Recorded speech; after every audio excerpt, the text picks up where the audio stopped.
record at the end of today's hearing. Written materials may be distributed to committee members as exhibits only while testimony is being offered. Hand them to the page for distribution to the committee and staff when you come up to testify. We'll need 10 copies. If you have written testimony but do not have 10 copies, please raise your hand now so that the page can help make copies for you. To my immediate right is Committee Counsel Joshua Crisalier. To my left at the end of the table is Committee Clerk Natalie Shunk. The committee members with us today will introduce themselves beginning at my far left. Senator Brad Von Gillen, District 4. Ray Aguilar, District 35. Kathleen Couch, District 31. Bo Ballard, District 21. George Dungan, District 26. All right, fantastic. Also assisting the committee today are the committee pages, Caitlin Croft and Isabel Cole. The committee will kick off their hearings today with LB 617. Senator McDonald, you're welcome to open. Thank you, Chairperson Salama, members of the committee. My name is Mike McDonald. I'm a KEMCDONNELL. I represent Legislative District 5, South Omaha. LB 617, which is Nebraska Workforce Development component relating to the Federal CHIPS for American Act. The Creating Helpful Incentives to Produce Semiconductors and Science Act of 2022, CHIPS Act, was passed in July of 2022 and signed into law in August of 22. This landmark bipartisan legislation creates an immense opportunity for Nebraska, a chance to make the Silicon Prairie a real thing. LB 617 and its companion bill, LB 616, enabled Nebraska Department of Economic Development to match any federal funds awarded through the Bipartisan CHIPS Act of 2022 to a semiconductor manufacturing company located within the state. These bills align our current economic development policy to better demonstrate to the United States Department of Commerce and semiconductor manufacturers that Nebraska is engaged and willing partner in securing a domestic supply chain of semiconductors and microprocessor components. I've handed out 2 articles that help demonstrate the opportunity. Nebraska has in helping the United States secure our manufacturing future. LB 617 establishes the Economic Development Cash Fund within the Nebraska Department of Economic Development and provides a transfer of $20 million from the Cash Reserve Fund to allow Metropolitan Community College to take that leadership role in providing education expansion and curricula development to meet the local requirement for microchip fabrication and microelectronics manufacturing needed for a Nebraska-based entity applying to the Department of Commerce to qualify as a covered entity under the U.S. CHIPS for America Act. This legislation ensures that the semiconductor manufacturers located in Nebraska can include the required commitment from the Regional Educational Institute to provide workforce training, including the programming for training and job placement of economically disadvantaged individuals as part of their application. Since I started working on this legislation over the summer, we have heard from a large number of companies interested in locating their domestic production in Nebraska should this legislation be passed. We provided information from 9 of these companies who were the most interested and the furthest along in their plans to UNO's College of Business to do an economic impact study. I've handed the executive summary of that study out to this committee. The results of the study are jaw-dropping. The economic analysis predicts that the plans of these 9 companies will increase Nebraska's GDP by $2.7 billion, create 17,400 jobs, and add $172 million in annual tax revenues. In addition to this, the report estimated 26,000 jobs and $2 billion increase in Nebraska's GDP from the construction alone. We also know of a number of companies that are critical to the semiconductor supply chain that are planning on following these companies to wherever they end up locating. As we all know that this committee is well aware, we need to grow this state in order to lower the overall tax burden felt by the Nebraskan families. The CHIPS for American Act is a once-in-a-generation opportunity for us to do just that. The semiconductor industry is a core component of Americans' economy, economic future, and the national security. You will hear testimony about how this bill was drafted at the federal level with Heartland in mind. This is because we are best prepared to do this work, meet the eligibility guidelines, and build this economy. Both these bills were drafted to put Nebraska at the head of the pack of the states currently competing for this industry. We are doing this by fully aligning our vast economic development tools to best support a company's application with the Department of Commerce. In order to be eligible under CHIPS for American Act, companies are required to demonstrate financial support from state and local governments in addition to their private sector financing. Our legislation is deliberately structured so that the semiconductor companies can maximize their chances of federal approval by having Nebraska as their partner. Moreover, it required this applicants guarantee workers in neglected communities obtain equal employment and training opportunities for semiconductor jobs. This includes rural workers. Consequently, states with fewer semiconductor companies, like Nebraska, are offered a notable advantage under the outlined eligibility criteria when submitting an application to the Department of Commerce. If this proposed legislation passes, Nebraska will experience its most profitable and advantageous economic opportunities since corn. Also, Nebraska investment would be the last dollar in, so both federal approval and the private financing requirement would have to be secured before any financial investment by the state.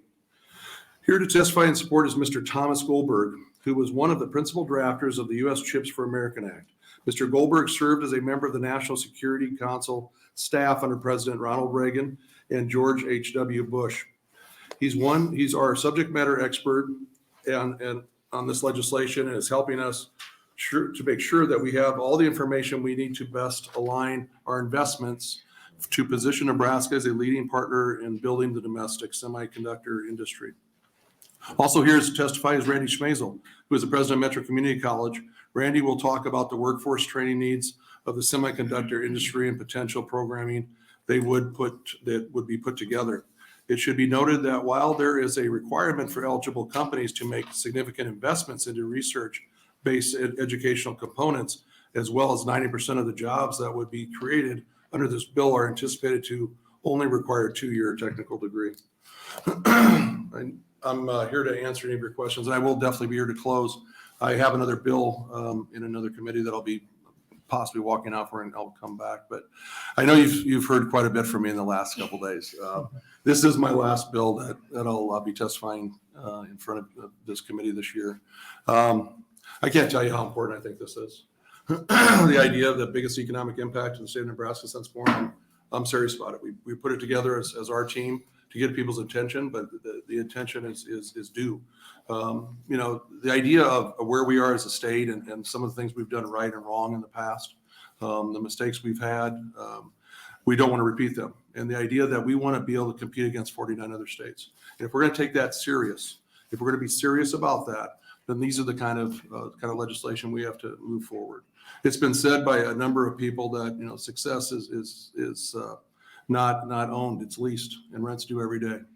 And the idea that if we're going to do this and approach this as a legislative body, we have to outwork the other states. And this is the kind of things we can do because we know one thing we have, and I've said it to you before. We don't have the mountains and we don't have the beaches. We have the people. We have the people that are the best people in this country. And the work ethic we have, the only thing we have to do is get these companies here and show them that this is the best place for them, because the people that are going to be able to change the state of Nebraska, it's going to change their companies for the better, because we have that kind of workforce with that kind of work ethic. I'll be here to close and answer your questions. Thank you very much, Senator McDonald. Are there any questions from the committee? Seeing none, we'll open it up to proponent testimony for LB 617.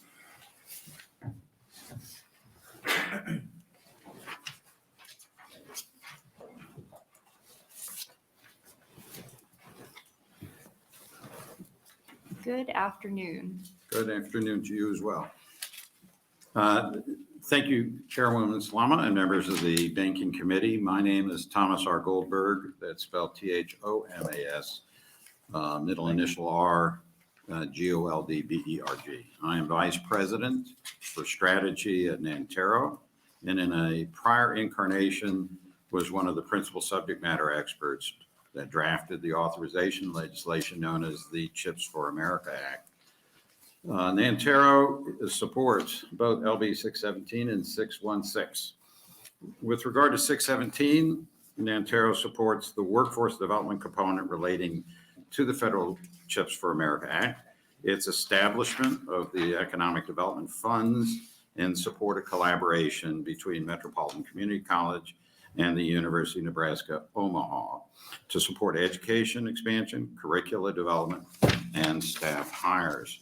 And these meet the demanding prescriptive, underscore that, prescriptive requirements of the CHIPS for America Act.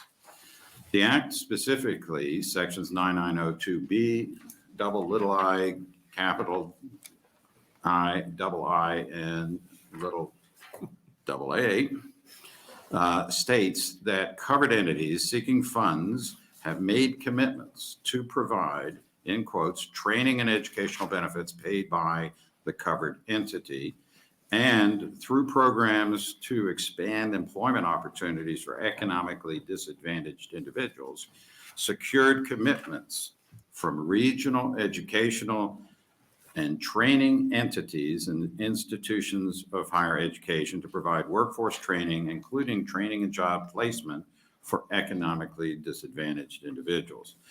This legislation ensures that semiconductor manufacturers locating in Nebraska will have the means of achieving these two elements of the prescriptive eligibility criteria, without which they may not even bid.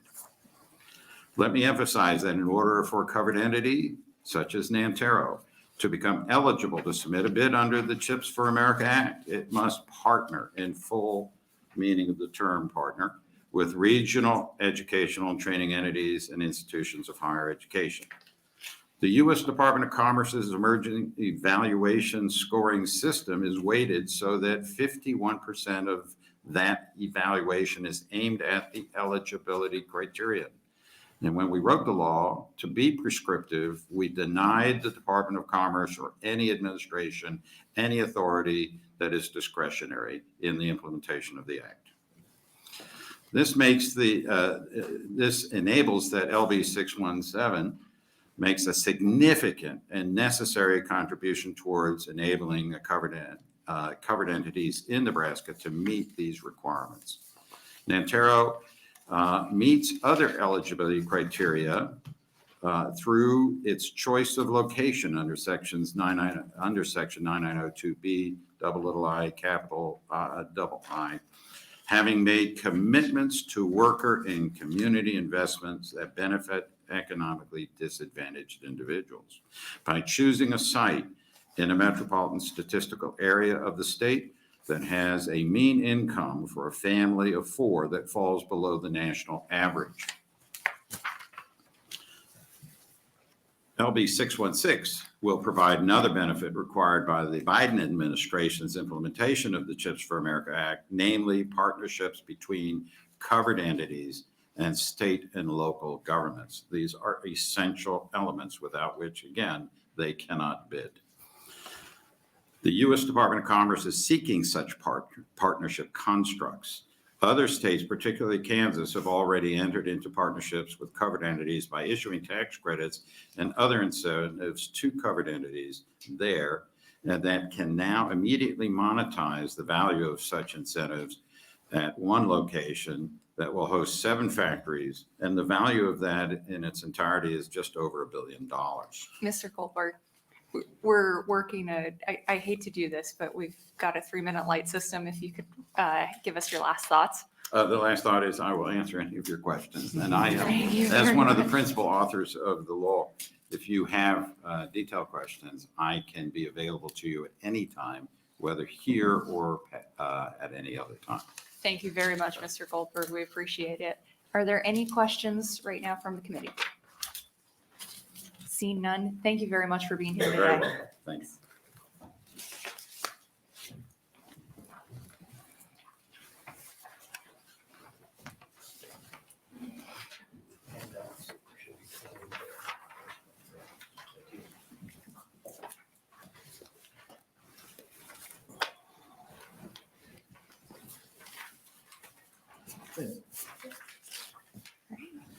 Good afternoon. Thank you. Greetings, Senators and Banking Committee, and Randy Schmazel, RNDYSCHMAILZL, President of Metropolitan Community College. We serve Douglas, Sarpy, Washington, and Dodge counties.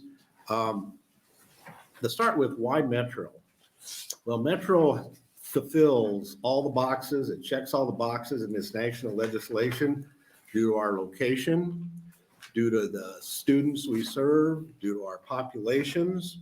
And we also are the chief trainer and workforce developer in the Omaha area. We can't do that though without our partners, the state of Nebraska, University of Nebraska, Omaha, the high schools, and over time, Metro has regionalized and we're an attraction for others to come to Omaha now so that we have more employees instead of recycling many of our existing employees. So it's important that Metro's involvement in this will be noted as one of not only training, but relocation of employees into the existing Omaha area.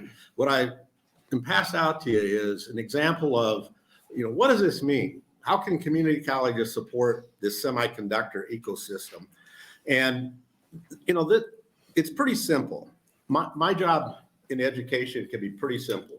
We start people at point A and we get them to point B, wherever that needs to be. And in this case, point B is an associate degree to work in a microcomputer semiconductor factory in the Omaha area.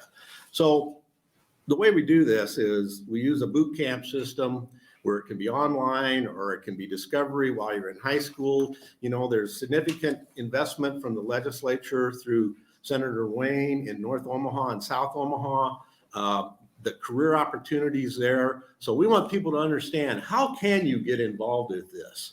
And so for Metro, that leads to an employment earn and learn situation, which is a sponsorship where people can work, they can have a job, and they can go to school. And ultimately, they land up with an associate degree to work at this factory. But along the way, they have a way to support themselves.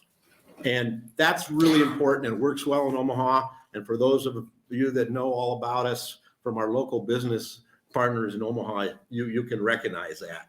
So we're excited. I gave you samples of related job titles. People want to know, what do you call these people? And I can't tell you, I know what each one of them do. But the other one is the illustration of course sequences, and not everyone's ready for college. We need to get them ready. You might have to take developmental skills for math. Metro's involved in that all the time.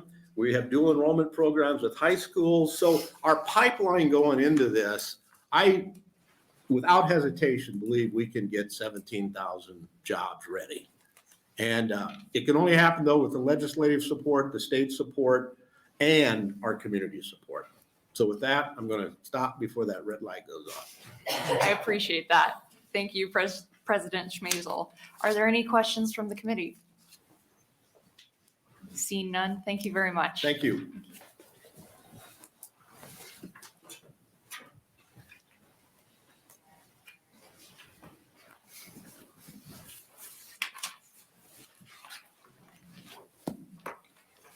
Good afternoon. Good afternoon, Chairwoman Sloman, members of the Banking, Commerce, and Insurance Committee. I'm Brian Sloan, B-R-Y-A-N-S-L-O-N-E. I'm president of the Nebraska Chamber of Commerce and Industry. I'm here today representing the State Chamber, the Greater Omaha Chamber, and the Lincoln Chamber of Commerce in support of this legislation. If it's okay with you, I'll just summarize quick and stay within 3 minutes. I'm old enough that I started my career in the 1980s, and as a young lawyer, spent most of my time, oddly enough, in the semiconductor industry in the Silicon Valley. In those days, the heart of chip production and more importantly, chip design was in the Silicon Valley in Japan. Nebraska, the United States led in innovation at that time. It was a competitive edge that the country had that was important. It was important in terms of supply chains. It was important in terms of national security. But more importantly, it was innovation technology from the 80s and 90s drove our economy for another 30 years. Over since that time, we've lost about 2/3 of that innovation advantage, and certainly in the microchip area, we've seen the exporting of microchip production, and just as importantly, and maybe more importantly, the exporting of microchip R&D and design work overseas. With that being said, the Congress took a a very significant strategic act following COVID and the effects that we saw during COVID on our supply chain and our strategic and our critical supply chain. And manufacturers, for instance, in Nebraska, waited for months and months and months for equipment that couldn't be had because of supply chain issues and microchips. In my own case, that F-150 I bought took 9 months and sat in Michigan for lack of chips. I realized that was just a personal hardship, but it was what it was. But that was indicative of the effect of the microchip supply chain on our country, much less the national security issues. So I commend Congress for that act. At the present time, this CHIPS bill has fostered a rapid expansion in potential microchip production and engineering in the United States. Many states are competing for that now. Nebraska is actually, has been previously said, so I won't go through that, is in a very good position to attract microchip production. But the issue, and it's true in any state, is can you put the training together and develop a workforce in these particular areas? I think the state has a very good plan. I commend Metro Community College for their work on this, and I'm very happy to support the effort to fund this specialized training. This would be a game changer for the state. So I would be happy to take any questions and give you some time back. Thank you very much, Mr. Sloan. Are there any questions from the committee? Yes, Senator Von Gilleren. Mr. Sloan, thank you for being here today. You mentioned the not necessarily the elephant in the room, but where are the people going to come from? You said that there's a plan in place, obviously in a state with record low unemployment. Where are we going to pull these people from into this program? Yeah, so I think there are, generally speaking, and I get the opportunity to speak about workforce almost every day, and there's three big buckets. The governor talks a lot about retaining people in Nebraska, and that's really important. I talk a lot about creating legal immigration solutions around this, which have to be part of it. The other part is finding people who are not currently getting the particular training or opportunities within the state that they need, certainly in certain parts of our state that would be prone to these developments. And for example, North Omaha and South Omaha, we have a lot of students who are underserved in terms of economic opportunity. And so there are literally thousands of people who are properly trained who could expand their work opportunities, their economic opportunities. And so again, I think Metro is the right institution to be having this discussion. Thank you. Thank you, Senator Von Gilleren. Any additional questions from the committee? Seeing none, thank you very much, Mr. Sloan. Thank you. Additional proponent testimony for LB 617. Seeing none, is there anybody wishing to testify opposed to LB 617? Seeing none, is there any neutral testimony for LB 617? All right, seeing none, Senator McDonald, you're welcome to close. And just for the record, we have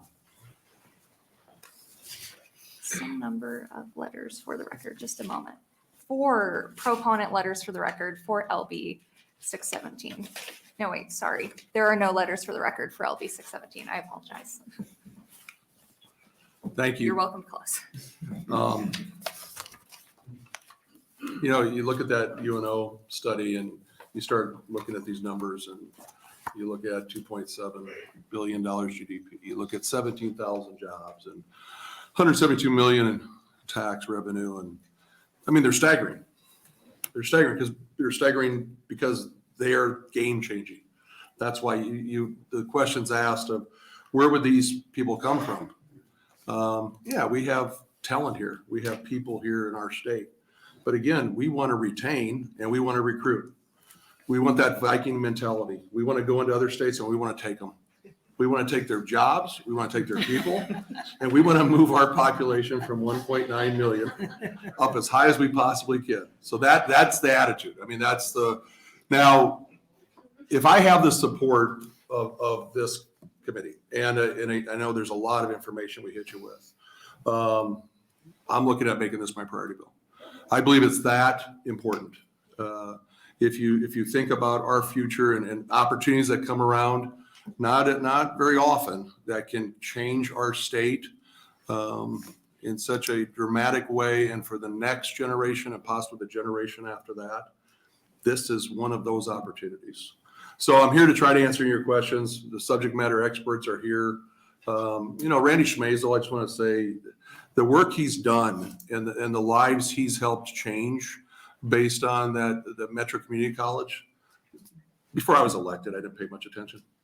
I get elected in 17, you start looking at how can we make a difference in people's lives? What can we do? What are people around us doing to make a difference? And Randy Schmazel is one of those people, and the work he does at Metro Community College and the idea of getting people ready for this, if we go down this path, I'm confident Randy and others will get our workforce ready, and we will take full advantage of it, and we will be very successful. Thank you. Fantastic. Thank you, Senator McDonald. Are there any questions from the committee? Seeing none, thank you very much. This brings to a close our hearing for LB 617. Next up is LB 711, Senator Armendariz.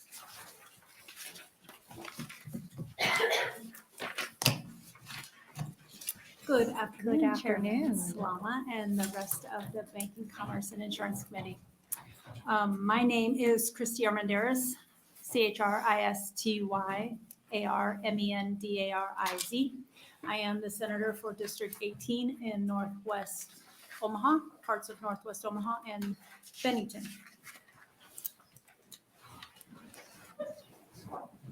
So today I'm introducing LB 711. LB 711 changes provisions to the Nebraska Uniform Trust Code to allow for silent trusts to be created in Nebraska. Silent trusts, also referred to as confidential trusts, allow the settlor to protect the beneficiaries from knowing the full extent of their wealth. By doing this will allow the beneficiaries to continue on their own path in life and hopefully avoid some of the common pitfalls when they are left with that information of knowing the gravity of the wealth that's going to be left to them. LB 711 still requires the beneficiaries to be informed of the trust by the trustee. Nothing changes there, but it allows the settlor to decide on the terms of that disclosure, such as the age of the beneficiaries, the lifetime of the settlor, or the spouse or both. A term of years, a specific date, or a specific event that is certain to occur, such as the death of the settlor. Silent trust can achieve goals such as avoiding a decline in the beneficiary's self-motivation, protecting privacy, protecting beneficiaries from substance abuse or other psychological struggles who may be easily influenced by outside forces, and minimize the risk of frivolous lawsuits against a beneficiary. So if somebody would know that they are a beneficiary of great wealth, they may be subject to lawsuits. Currently, 2 of our neighboring states, Wyoming and South Dakota, have laws specifically allowing silent trusts.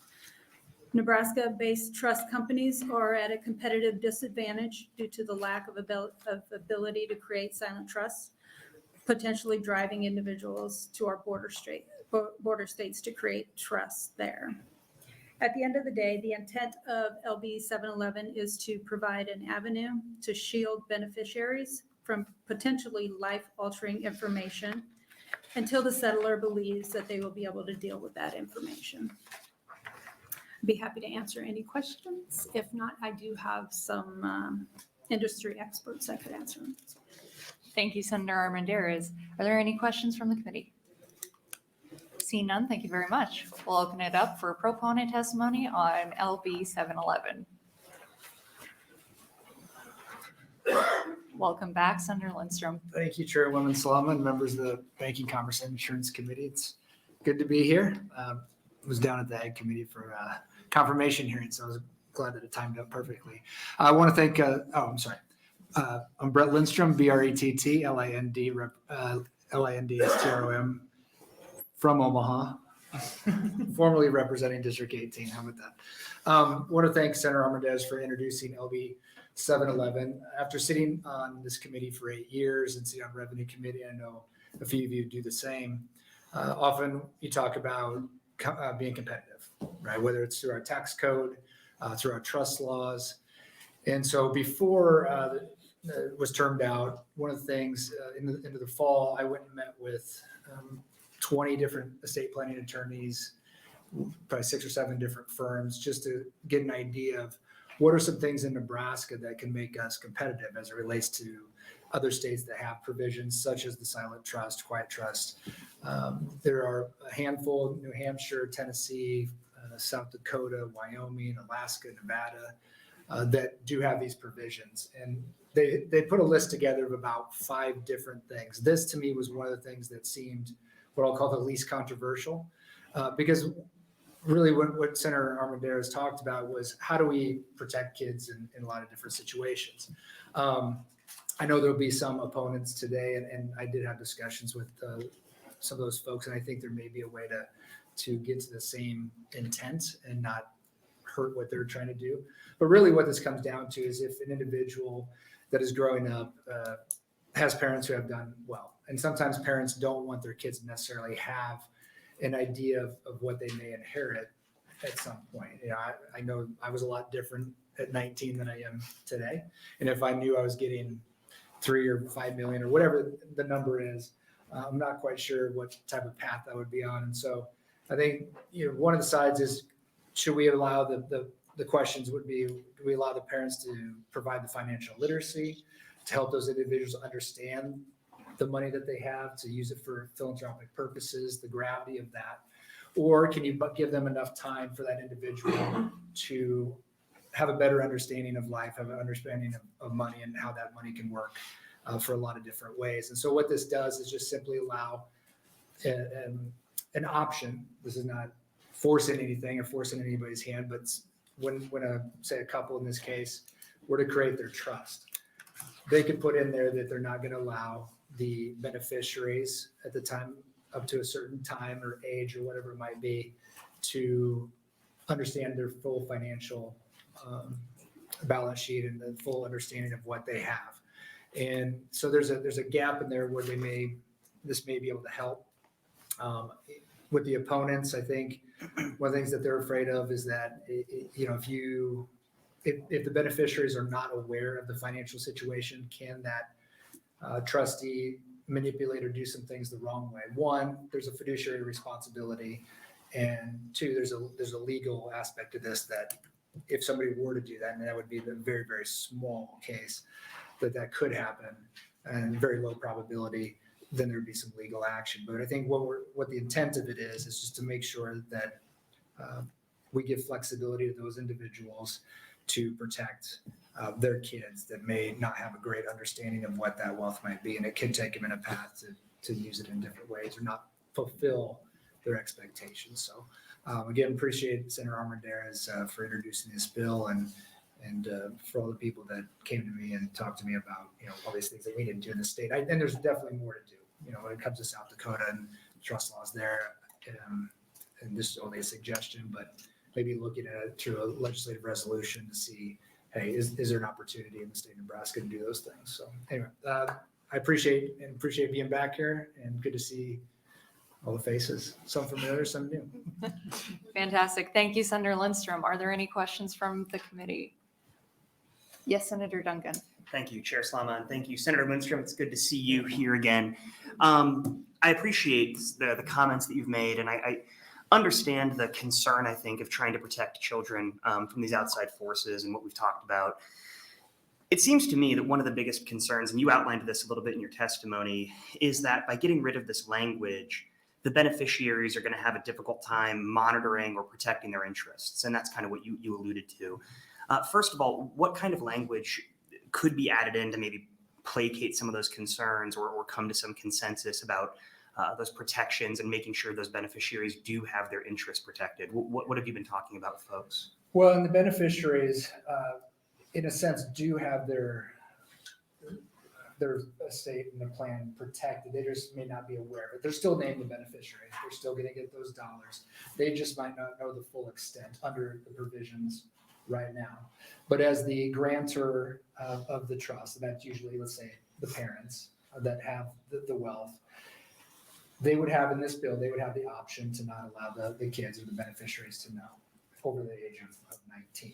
I think the intent is just to make sure that if an individual is 20, and they can write this in the trust, you know, whenever the grantor dies and they have to settle the estate, there might be in the trust that at 25, they get a portion of it, at 30, they get a portion, 35, they get a, or 40, they get a portion. You can structure that any way you want.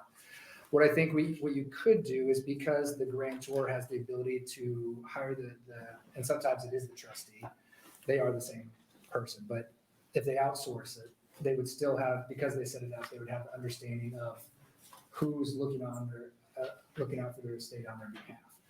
So in this case, there may be an amendment where if the grantor, the settlor pass away, then that opens up the lever for the beneficiaries to now have a full understanding of the plan itself.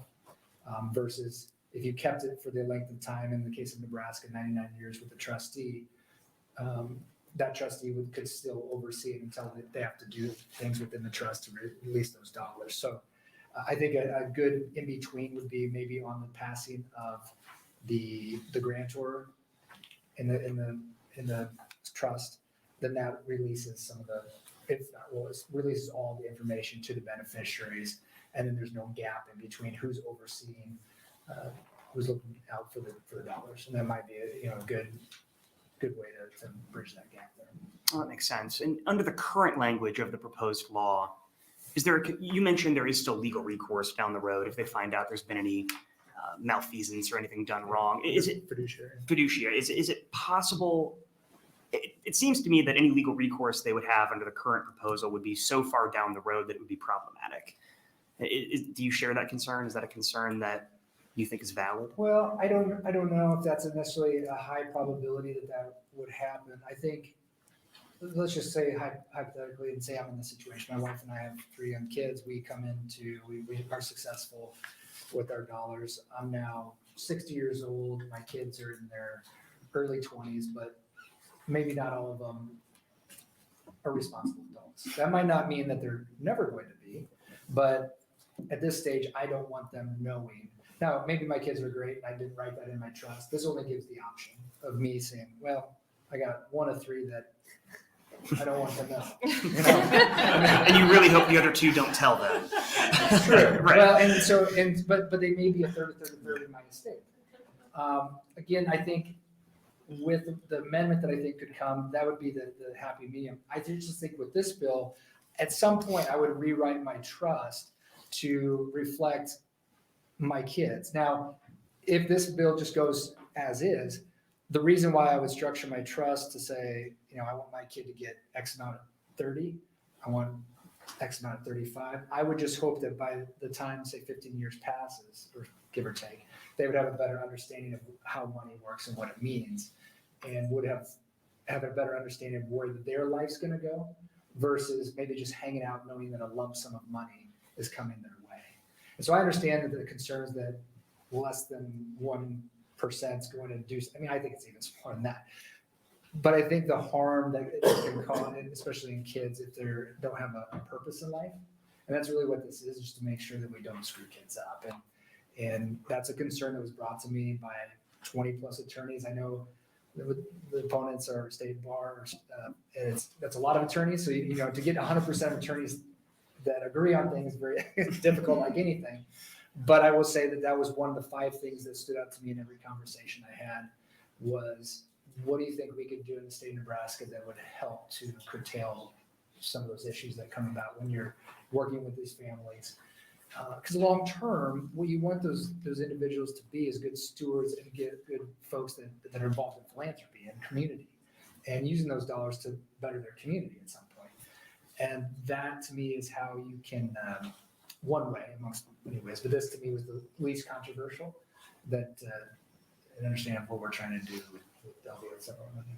Thank you. Thank you, Senator Duncan. Any additional questions? I've got one. So on the practical side of this, say you're creating a trust for your kids now. I know you've got young kids. Would they be required to be informed of the trust and the contents therein? Not their age, no, not right now. But once they reach the age of majority? Then under the statute now, as long as they're named beneficiary, then it opens the valve and they would be given the information on my estate and trust. Okay, Yeah. thank you. Any additional questions? Seeing none, thank you very much, Senator Yep, Lindstrom. thank you. Good to be back. Thank you.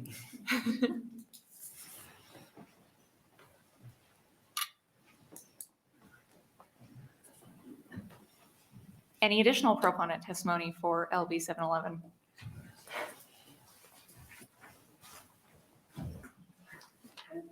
Welcome back, Senator Yeah, Quandall. thank you. Chair Slama, members of the Banking, Commerce, and Insurance Committee, Mark Quandall. It's Quandahl. I'm with Dvorak Law Group, offices in Hastings, North Platte, Columbus, Sutton, and Omaha. I'm here on my own personal behalf in support of LB 711. And so yesterday I was here before you on digital assets and today on trust. And kind of the theme between the two is competitiveness, and that's why I'm here. LB 711 would be a first step in updating Nebraska's trust law to put us on equal footing with some other states, but in particular Wyoming and South Dakota. And for that reason, I'm supportive. And I don't doubt that you're going to hear some testimony that this is not in the Uniform Trust Code, right? And from my perspective, I think uniform laws are helpful when they inure to the benefit of all Nebraska and Nebraskans.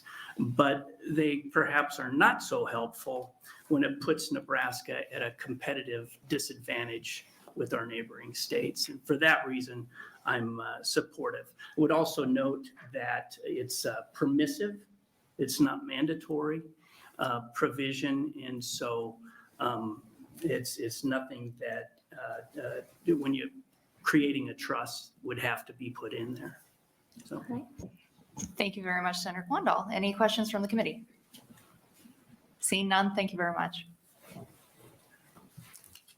Additional proponent testimony for LB 711.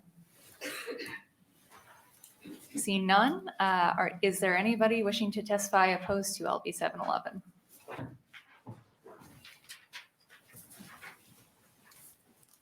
Good afternoon.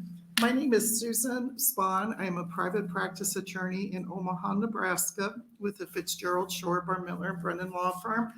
I've been practicing in Omaha for over 30 years, exclusively in the estate and trust area of law.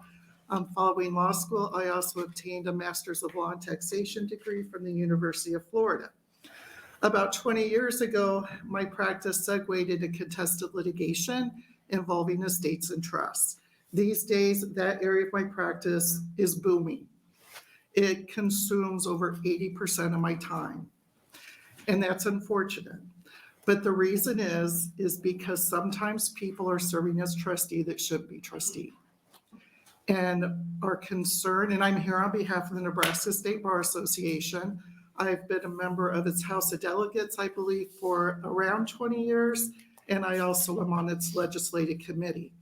So I've been involved in reviewing laws concerning estates and trusts for the Bar Association for quite a while.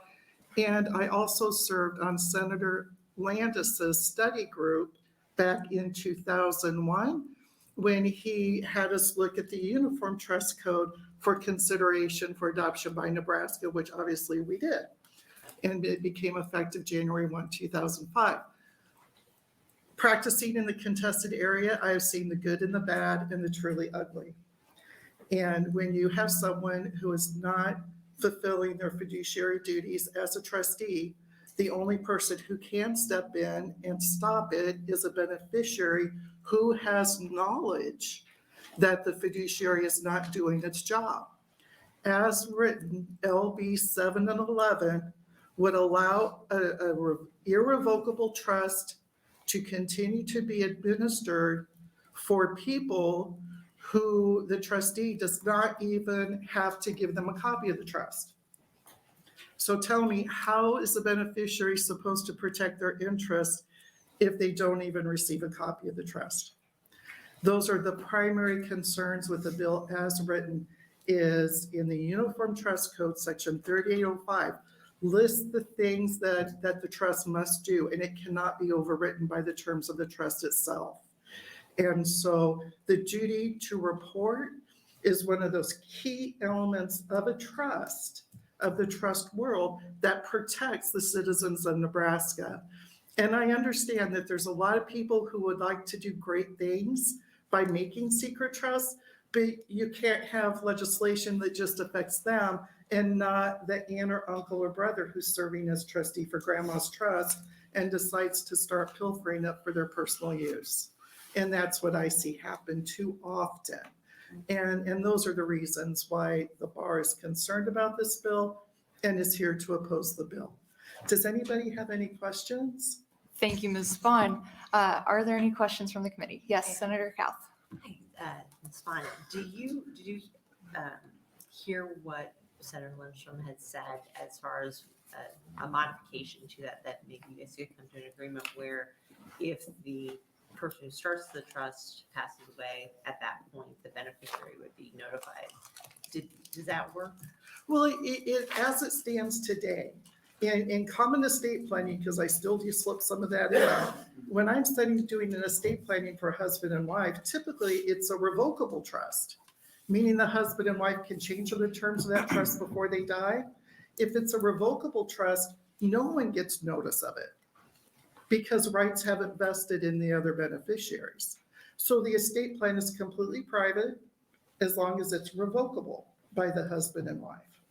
It's only when the trust becomes irrevocable and all of the qualified beneficiaries' rights vest in that trust that these notice requirements kick in. And there's also the section in the trust code that says, while the settlor is alive of a revocable trust, all the duties are owed to the settlor. And that's the person establishing the trust. So if that's your purpose for this, that purpose is already met. It's more if there's an irrevocable trust that you may be establishing now for the benefit of children down the road. Great. Thank you, Senator Kauth. Additional questions from the committee? I have one. I appreciate your testimony, Ms. Spahn, and my question with regards to what you're seeing in terms of potential middle grounds for this language. My question would be, what if only a professional financial planner, a professional trustee could use this route? Would that be something that we could put into language and perhaps fix some of the issues you and the bar see with this language as it is? Well, I think there would also be concern with other attorneys that by one of the things that a trustee is required to inform the beneficiaries of is a change in their compensation. And the duty to inform all the beneficiaries of a change of compensation is one of the things that would be removed under the current bill as it's presented. So there are certain concerns even with a trust company that other attorneys would have a concern about. So I don't know from an administration of law if you can have one set of rules for a professional trust company versus another set of law for mom and dad or aunt or uncle. I appreciate that. Thank you. And one more question before we let you go. Could you please say and spell your name for the record? Oh, I'm sorry. No worries. Susan, S-U-S-A-N. I haven't been here since I testified for the you're Office fine. of Public Guardian. That's been a long time. Spahn is spelled S-P as in purple, A-H-N. All right. Thank you very Okay, much. thank We you. appreciate it. All right. Additional opposition testimony to LB 711. Seeing none, is there any neutral testimony for LB 711? Seeing none, Senator Armendariz, you're welcome to close. Senator Armendariz waives closing. Before we close out the hearing for LB 711, there were no letters for the record for LB 711. So this brings to a close our hearing for LB 711 and brings us to Senator Wishart's LB 709.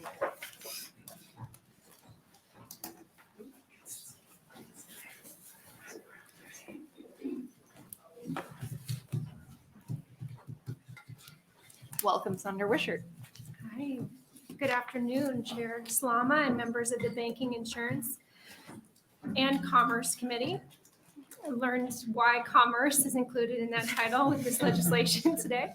My name is Anna Wishart, A-N-N-A, W-I-S-H-A-R-T, and I represent the 27th District in West Lincoln in southwestern Lancaster County. I do have these documents to submit for the record. I am here today to introduce LB 709, a bill that would provide transformational one-time funding to the city of a primary class in its surrounding areas. LB 709 creates a convention center, capital construction program, and appropriates funds for the purpose of $60 million in one-time funding for construction of a new convention center and event space in the city of the primary class, $7 million in one-time funding for renovation and improvements to an existing space connected to an agricultural society located in the city of the primary class, and $4 million in one-time funding for capital improvements to any event space located near a recreational area in a county in which there is also a city of the primary class. The idea for this bill started over a year ago. I was at a Lincoln Chamber of Commerce meeting for a speaking engagement, and I had just gotten back from spending a weekend in Norfolk, and the weekend before that I had spent in Tacoma, and I was visiting friends. And I spoke at the Lincoln Chamber meeting about what it feels like when you enter a community in Nebraska that is so clearly decided that they're going to put a stake in the ground and say we're going to grow and we're going to be a community that has a lot of vitality that attracts people.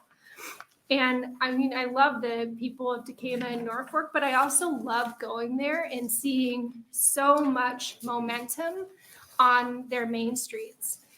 And I've gotten the opportunity to do this as well in my previous job. And it really is clear when you go across the state and you visit Nebraska communities, it's clear which communities have decided to thrive.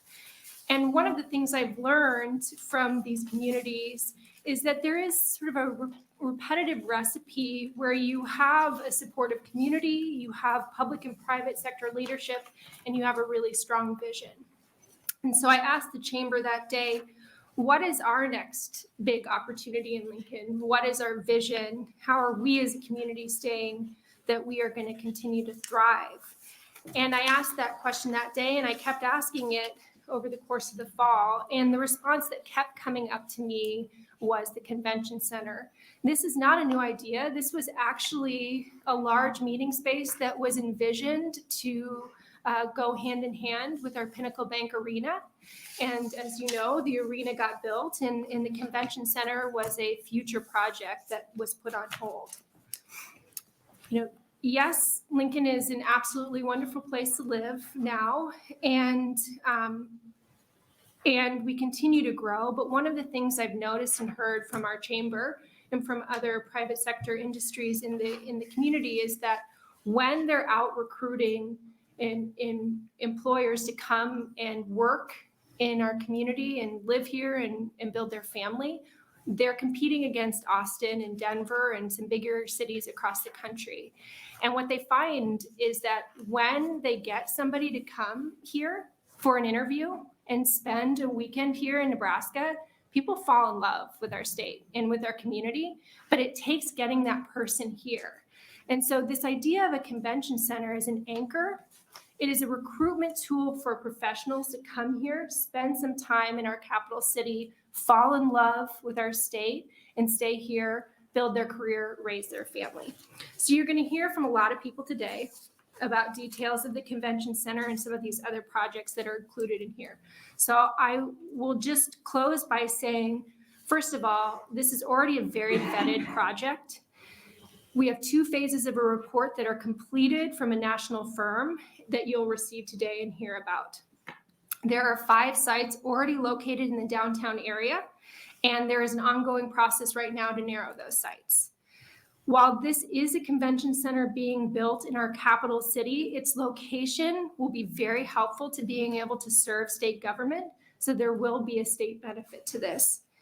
And the funding request that I'm bringing you today, it is part of a much larger conversation that our legislature has been having for a couple of years now on how we can utilize one-time funding across the state to support economic growth around our state. And that includes water infrastructure, roads, power, and other economic development projects. And I've gotten to be in a position on the Appropriations Committee where we've gotten to fund really incredible projects across the state that are transformative for communities.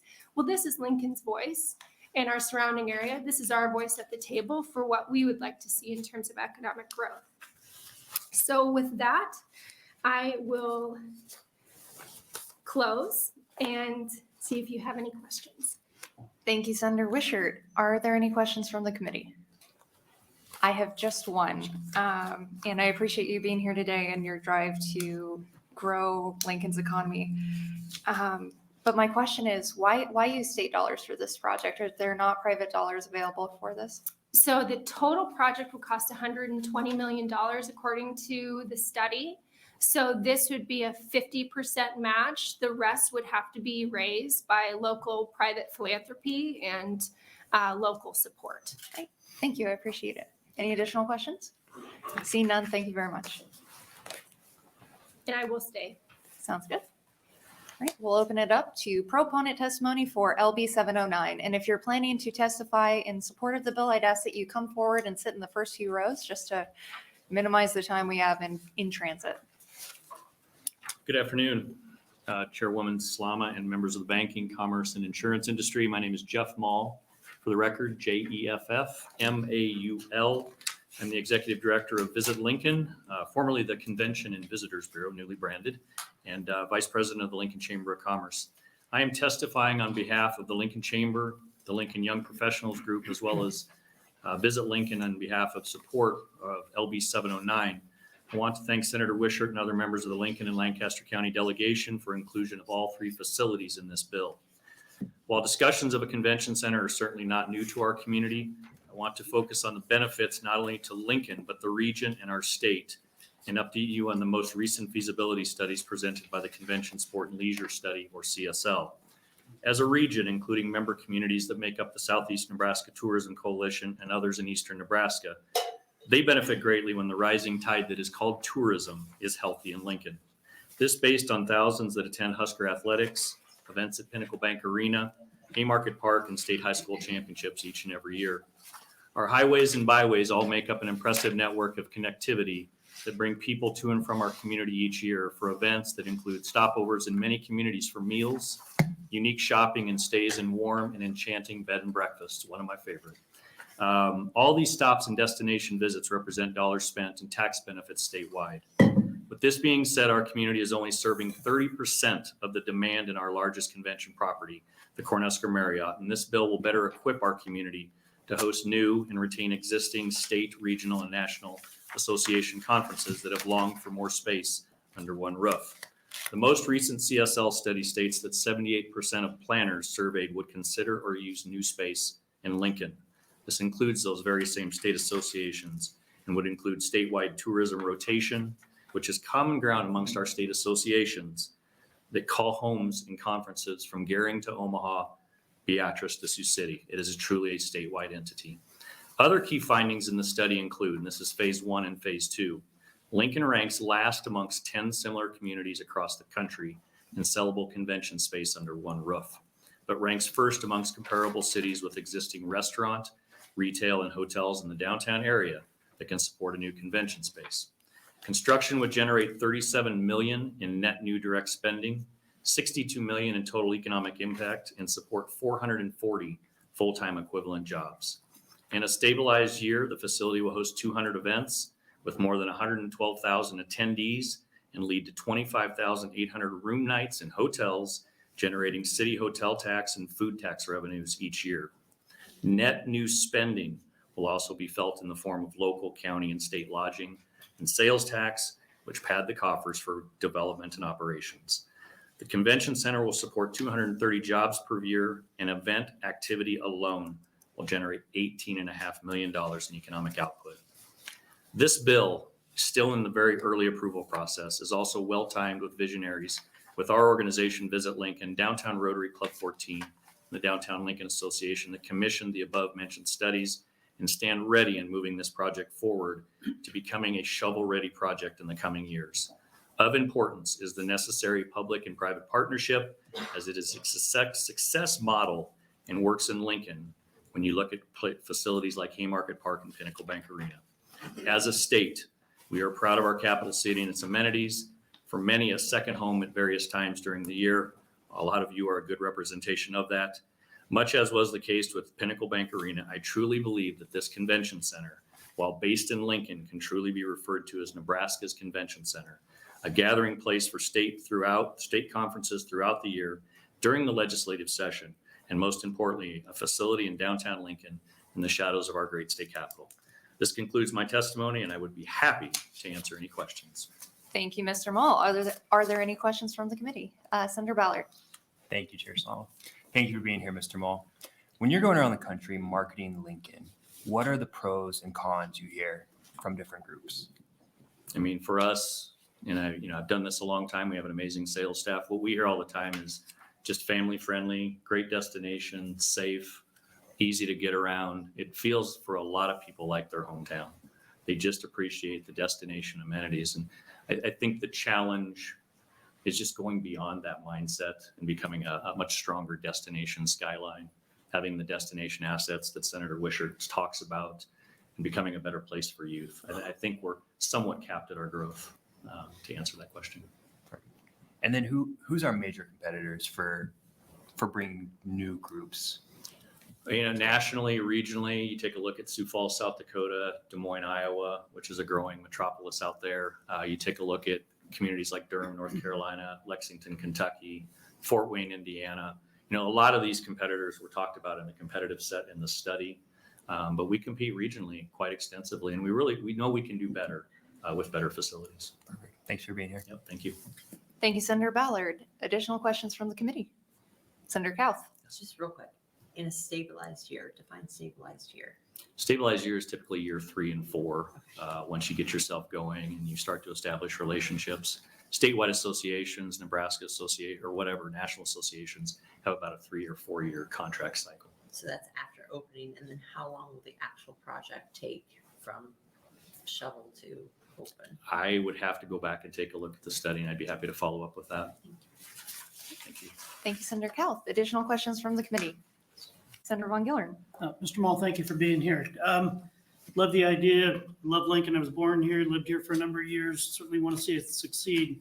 One of the biggest challenges Lincoln has is air travel. Sure. So I'm curious to know what you're perceived or in the study. Did it balance out the potential for national conventions versus state or local? Obviously, Haymarket does well, Pinnacle Bank does well. Memorial Stadium does well, but those are pretty much all local or people within some reasonable driving radius. So talk to me about air travel, what the impact is there on your study and potential revenue. It's been a conversation for years. I mean, we all know that air service is one thing that when you take a look at national associations that are made up of people from all 50 states and across the globe, getting here by air is always something people are challenged with in Lincoln. I appreciate the work of Senator Bostar with his work with Amendment 1 to put a capability in our local municipalities' hands to invest in our local air service. But people are still getting to Lincoln. They're getting to Lincoln via Omaha if they absolutely think this is where they want to meet. And we're having great luck with that. We know we can be better, I think is probably the shorter answer to that. But our wheelhouse is 3 to 5 hours. We're a drive time market. We compete a lot in that kind of Midwest market, and people are finding a way to get to Lincoln because once they're here, they fall in love with this community.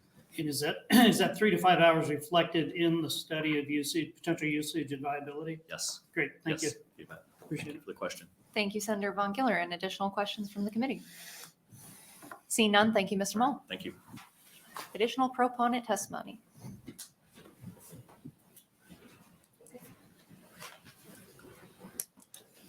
Good afternoon. Good afternoon, and good afternoon, Senator Slama and members of the Banking, Commerce, and Insurance Committee.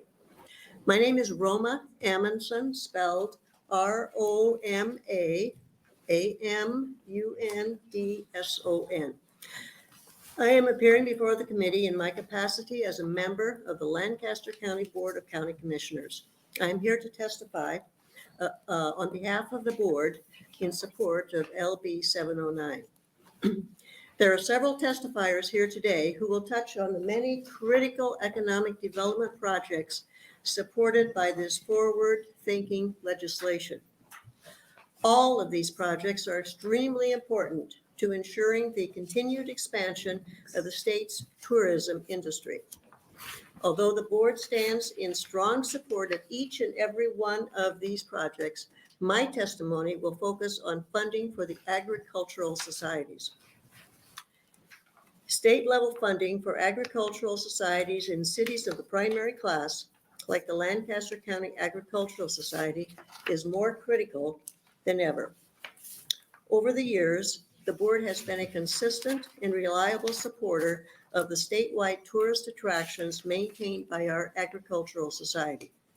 Over the past decade, the board has invested over $8 million in lodging tax revenue to improve what has then become a national leading fairgrounds facility that attracts visitors from over 25 states annually. This total includes approximately $7 million that was invested to improve the campgrounds, the outdoor grandstand, and the arena needed to attract the National High School Finals Rodeo to the state of Nebraska. These improvements are now attracting other leading national and international events to our state. In addition, the board has partnered with our agricultural society through a joint public agency to issue 2 sets of bonds totaling approximately $9.9 million. These bonds paid for the cost of building out the first 2 phases of the 3 planned phases of improvements to the agricultural society's facilities. The second set of bonds continue to be paid back by our county taxpayers through a property tax levy through 2032. These substantial investments have allowed the agricultural society to become a true asset to our state as a whole.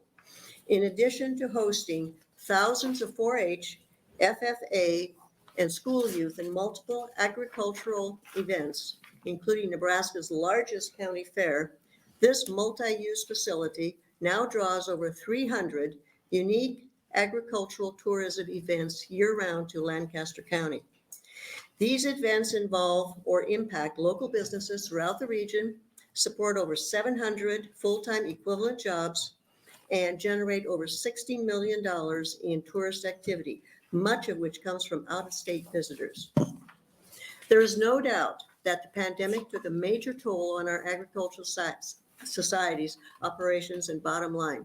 Over the 240 events totaling $6 million, these were canceled due to the pandemic, including the first National High School Finals Rodeo and Family Motor Coach Association show in 2020. Ms. Amundson, I'm sorry, we have to do strict light enforcement. I hate to be the bearer of bad news, but if you could give us your last thoughts.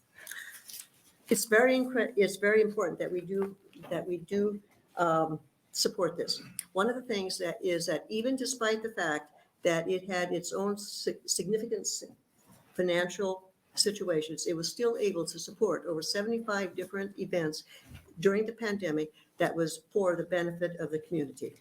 Thank you very much. Are there any questions from the committee? Seeing none, thank you very much for being here today. Thank you. Thank you all. Thank you.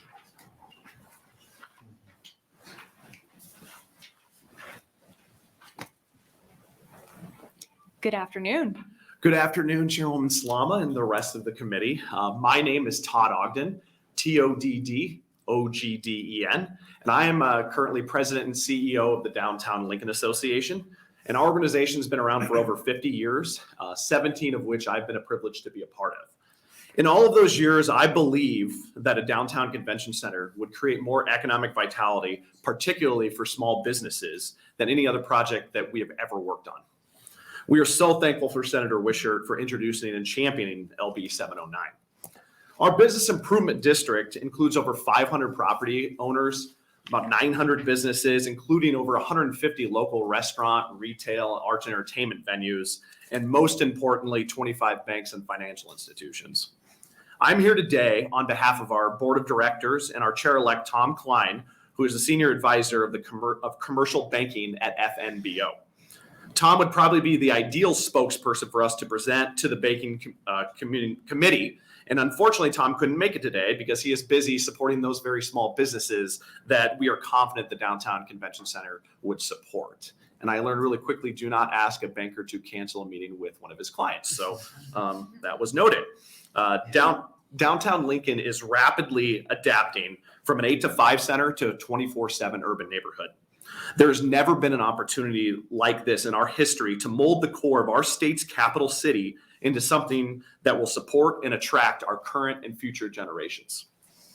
Since downtown is spreading out, not only by size, but by the amount of time spent throughout the day as we become a 24/7 center, there is so much opportunity, and it has become more important than ever to have consistent spikes of visitors to the area that only a convention center could truly bring. In short, this project would not only ensure a prosperous small business and hotel community, but also serve as an economic development and catalyst for downtown Lincoln and the entire state of Nebraska. Thank you for your time and considerations, and feel free to have any questions. Thank you very much, Mr. Ogden. Are there any questions from the committee? Seeing none, thank you very much for being here today. Thank you.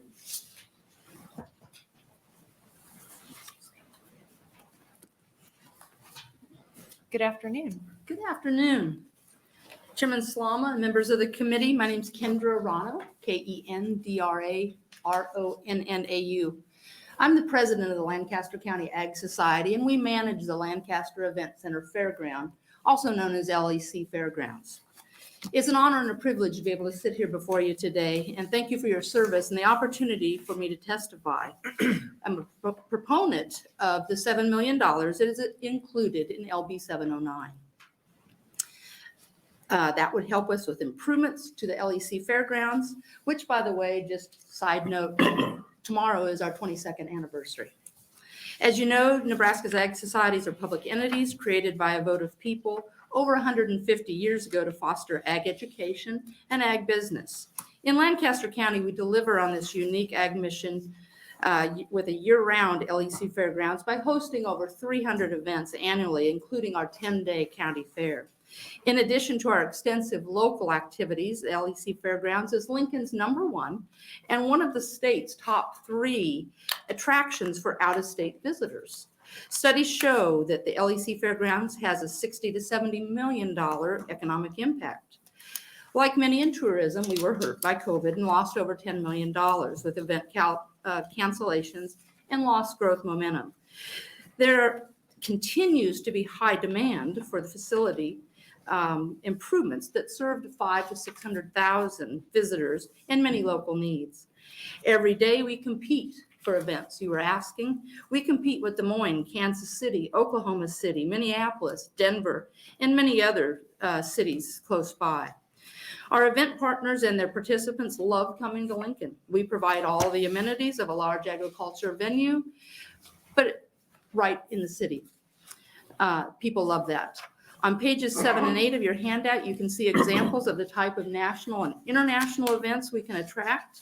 In July of 2021, we broke all the past LEC records when we hosted the National High School Finals Rodeo. An actual UNL study summarized that we have an estimated $18 million of out-of-state visitor economic impact from the event. The rodeo is contracted to come in 26 and 27, but we have a $5 million list of improvements to host it for then, along with additional contracts. Ag tourism is important. We need to pair up with LB 709, and we're so appreciative of Senator Wishart for including us in this. On page 13, Exhibit 3 or D, there's a chart that itemizes critical competitive facility upgrades that is required to ensure that the LE Fairgrounds can continue to operate and grow at its current level. Excuse me.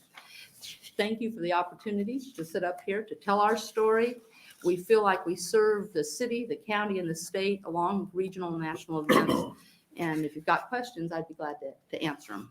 3 minutes goes fast. It does. It flies by. Thank you very much, Ms. Rono. You bet. Senator Ballard. Yes. Thank you, Chair Solomon. Thank you for being here. My pleasure. So 60 to 70 million economic impact. Are those new dollars? Where does that come from? Are those new dollars coming in? So, to the you know, county? when you hear of studies, sometimes those are numbers that they've just guesstimated. These are actual studies that Dr. Eric Thompson from UNL did for us 6 years ago.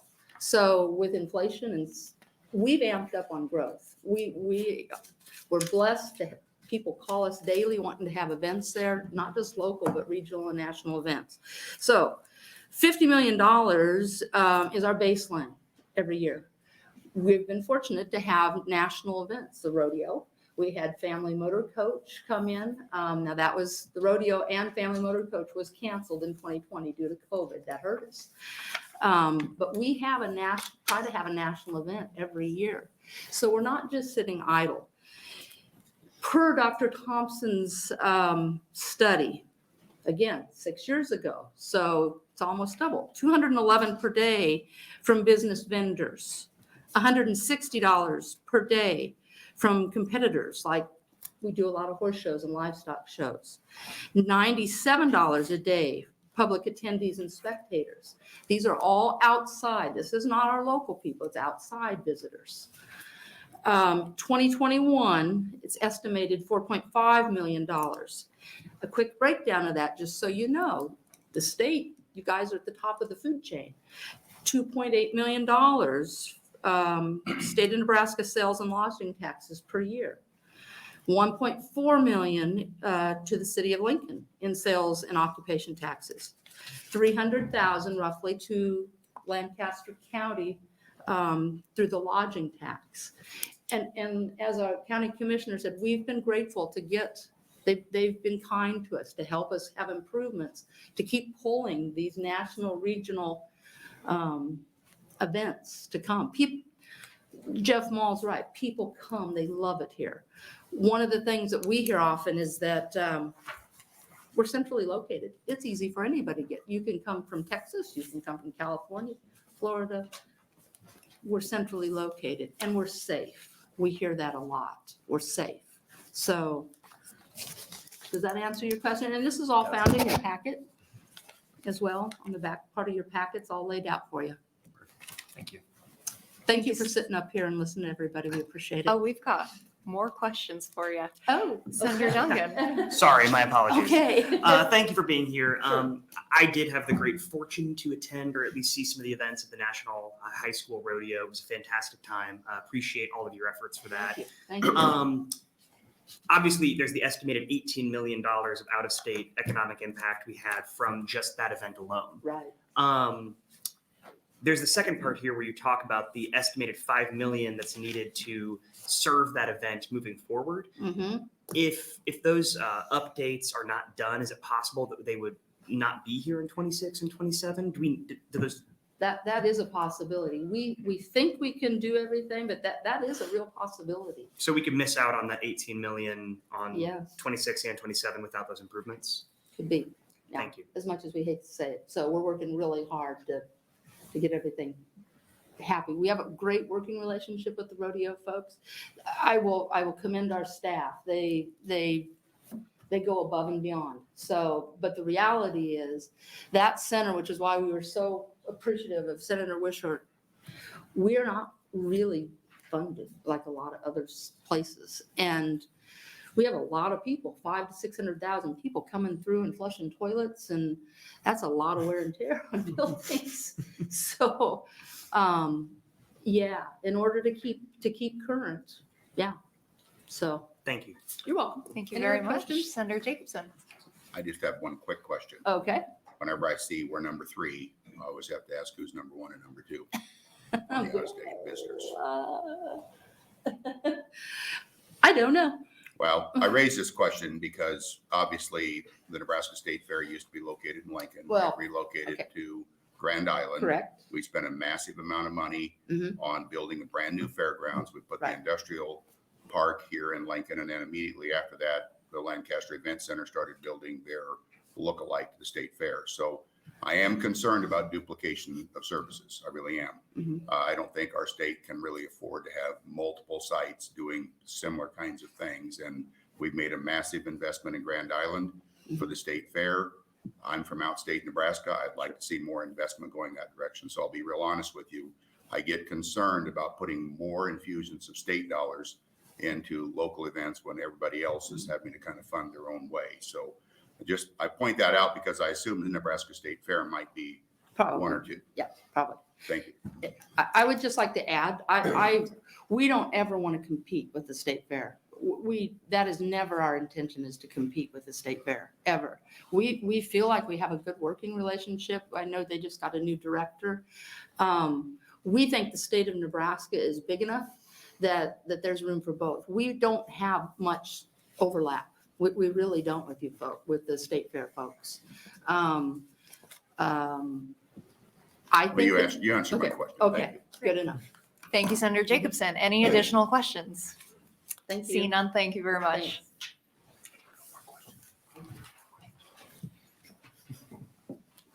Good afternoon. Thank you, Chairwoman Slama and the rest of the committee here. My name is Dan Marvin, DANMARVIN. I'm the director of the City of Lincoln's Urban Development Department. I'm here speaking in support of the Convention Center for the City of Lincoln. Previously, I was a program manager for the secretary for the West Haymarket Joint Public Agency.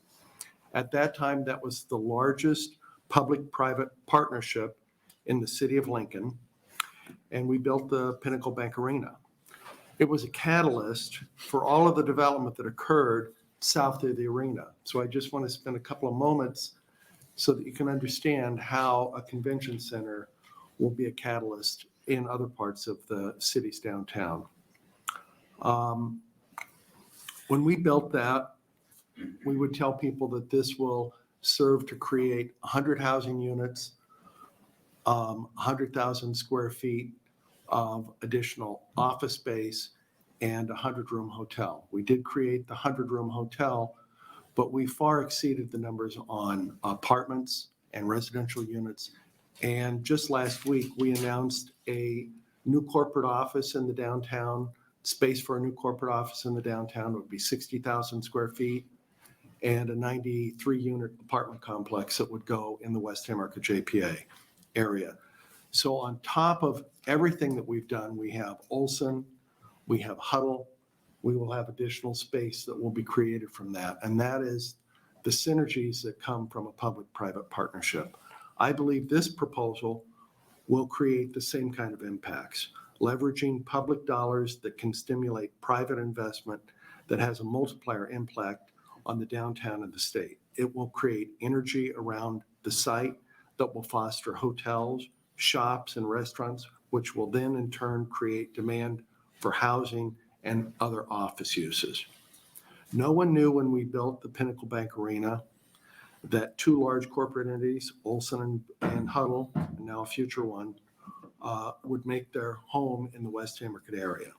Housing too has been quite successful, as I mentioned.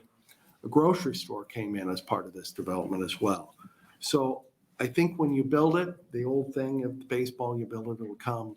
I think that we've proven that that model works. It's worked in West Haymarket. It will work in other areas of the downtown. And the last thing I want to finish on, because I'm yellow here, the last thing I want to finish on is this is different from a sports building. This is a place where people collaborate to solve problems. And I know that that's what this committee is working on, solving problems. You're going to have water issues in the state. This will be a source that will help create those collaborative efforts to solve the state's problems. Thank you, and I'll leave back any questions. Thank you very much. First question for you, sir. Can you spell your name for the record, please? My name is Dan Marvin, DANMARVIN. Thank you very much, Mr. Marvin. Questions from the committee? Seeing none, thank you very much, Mr. Marvin.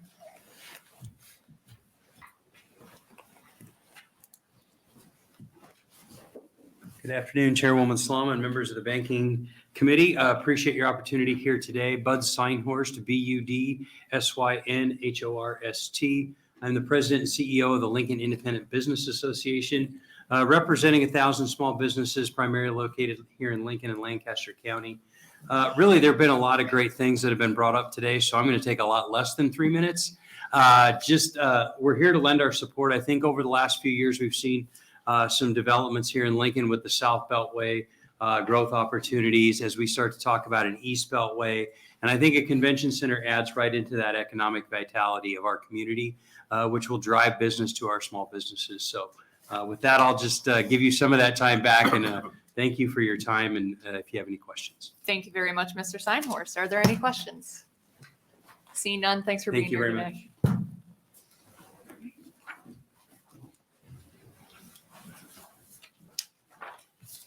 Good afternoon, Senator Erdman. Senator Slama, members of the Banking, Commerce, and Insurance Committee. My name is Phil Erdman.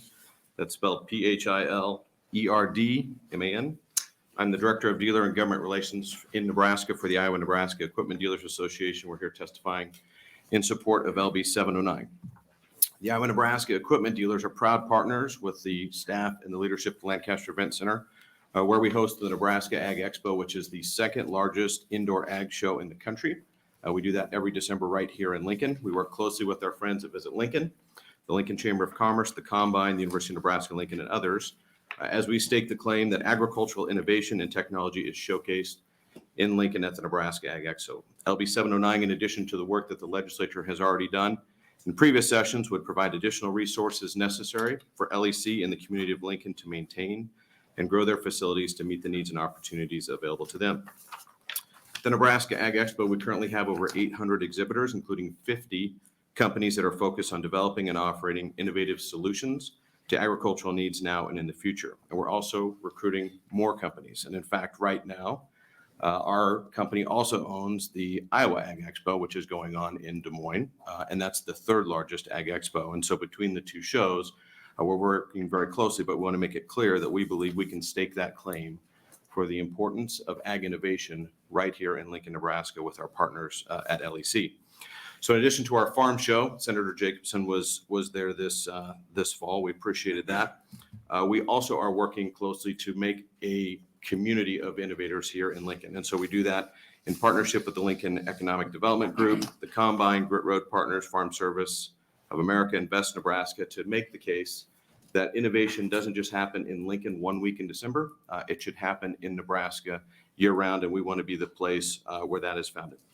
I provided you 3 handouts. The first one is simply an economic impact study that we have done about our role in supporting the community.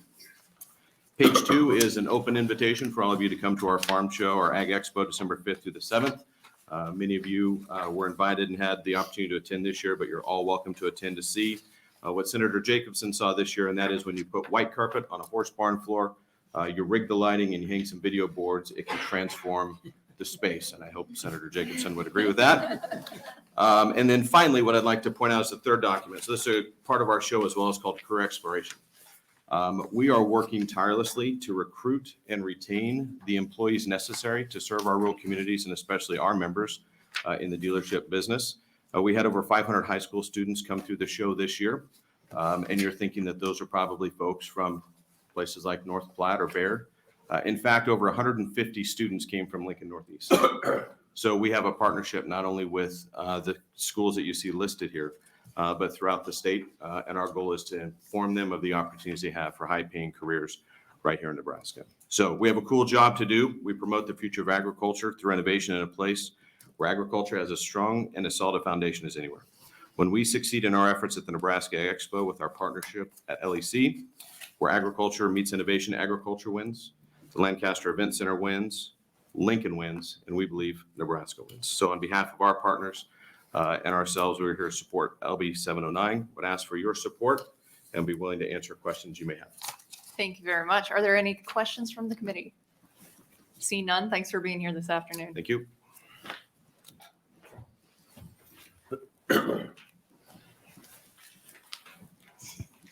Good afternoon. Good afternoon. My name's Matt Anderson, Mattanderson, and I'm the co-founder and CEO for the Branch Stoke Observatory. I want to thank Chair Senator Slama and the members of the Banking Committee for this opportunity to testify today. It is an honor and a privilege to speak before this committee in support of LB 709. The funding that this bill will provide will be a reinvestment of hard-earned Nebraska tax dollars reinvested back into the communities from which it came. The Downtown Convention Center will provide much-needed convention and meeting space that is going to other communities outside of Lincoln and the state. The Lancaster County Convention Center is also a proven asset that needs additional improvements to continue to make it a leader in its arena. The Branch Stoke Observatory is the brainchild of myself and co-founder Michael Severinson, 9 years ago hewn from the Nebraska grazing land plan to become the premier public sky park, not only in the state, but the region as well. From the overgrown farm field from which it came, we now offer world-class experiences that can only be found here at the Branch Oak Observatory. Let me repeat that. World-class experiences. Our current classroom provides transformational hands-on learning experiences from our hands-on meteorite display, where you will not find that anywhere else in the world. Our bevy of telescopes allow you to see the deep heavens and revealing the creations for us to enjoy. Whether we're looking at our closest star, the sun, which we can do very safely, to viewing the moon, stars, galaxies, nebulas, and star clusters, to name a few. And our newest additions, our SATCOM array and our Earth, Moon, Earth, set us apart from the rest of those in our genre. Our staff of volunteers, our executive team, and our advisory board is a virtual who's who in academia and the business world. Since our inception, we have educated over 13,000 people from the local area, and all of this has been free of charge. During the past 9 years, it's always been our goal to provide a quality, transformational educational experience like no other, and the numbers prove it. Currently, we're experiencing amazing measured growth. We'll be breaking ground on a new multi-purpose center by the end of February, a $400,000 project that has been primarily funded by the builder who shares our vision. Lincoln Public Schools is our first school district in which we'll integrate and expand the educational experience outside the classroom. Dr. Paul Gossman has given us his personal endorsement, and we are working with LPS as we speak. The building of our next facility will be expanding our offerings. The building is 18,000 square feet with expanded classroom, science labs, planetarium, which will allow us not only to make learning easier and fun, but to give us the opportunity to bring disadvantaged youth of our communities by partnering with, but certainly not limited to, Boys and Girls Club, YMCA, YWCA, Cedars Home, and other organizations within the community to bring those children out for day, weekend, and week-long camps at no charge to them. The additional space will also provide banquet meeting room and traveling exhibits. You see the reinvestment of our tax dollars stay right here in Nebraska. Our country needs scientists, engineers, astrophysicists, and astronauts. LB 709 provides us the ability to build, and that will help us to change the local landscape in Lincoln, Lancaster County, and the surrounding areas through the hiring of quality paying jobs with qualified instructors. This isn't just for Lincoln and Lancaster County. I want to assure our good senators in central and western Nebraska that this is available to all. If because of time and distance you can't be here, we will be there through technology, and you can view the night sky, talk to astronauts, and yes, even say hi to the moon. In conclusion, LB 709 would offer a potential funding opportunity for the Branch Oak Observatory, the opportunity to provide transformational educational experiences like no one else. Our other observatories around the nation and the world will be looking to the Branch Oak Observatory, put Nebraska where it needs to be, #1 in transformational educational experiences. I wish to thank Chairman Slama and the other senators on the Banking Committee for this opportunity to testify. I'll be glad to answer any of your questions. Thank you. Thank you very much for being here today, Mr. Anderson. Thank Are you. there any questions from the committee? Yes, Senator sir. Duncan. Thank you, Chair Slama. With the building of the new facility, to the best of your knowledge, is there any other facility in Nebraska that would have a similar kind of facility with the same purpose as what you all would do? There is none. We are unique in this particular genre. Thank you. All right, fantastic. Thank you, Senator Duncan. Additional questions from the committee? Senator Von Gilleren. Yeah, thank you for being here. Where did the funding come from to build the original observatory? That actually all came out of back of pocket, blood, sweat, and tears, community relationships. We partner with about 24 businesses, groups throughout the city and the state. We have a great partnership with LIBA and with the Lincoln Chamber of Commerce, whom Jeff Mall has been instrumental in making those connections for us. Great, thank you. Thank you, Senator Von Gilleren. Additional questions from the committee? Seeing none, thank you very much, Mr. Anderson. Thank you for the opportunity.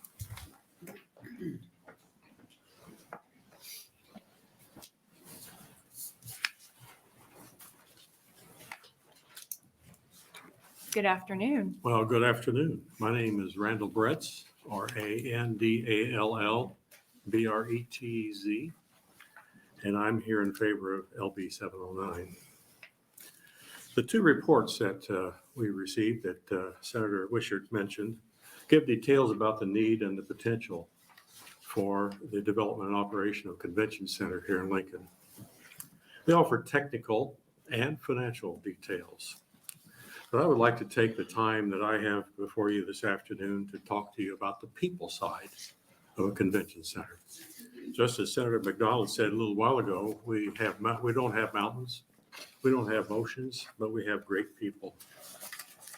I'm hopeful that this committee And ultimately, a majority of your colleagues will see the benefit in passing LB 709. And as you do, let me help you grasp what I do call the people side of the convention center. Just like you, elected officials, you're here to serve the people. And I am as well. I'm a member of Rotary of Downtown Lincoln and similar organizations, and we seek to serve.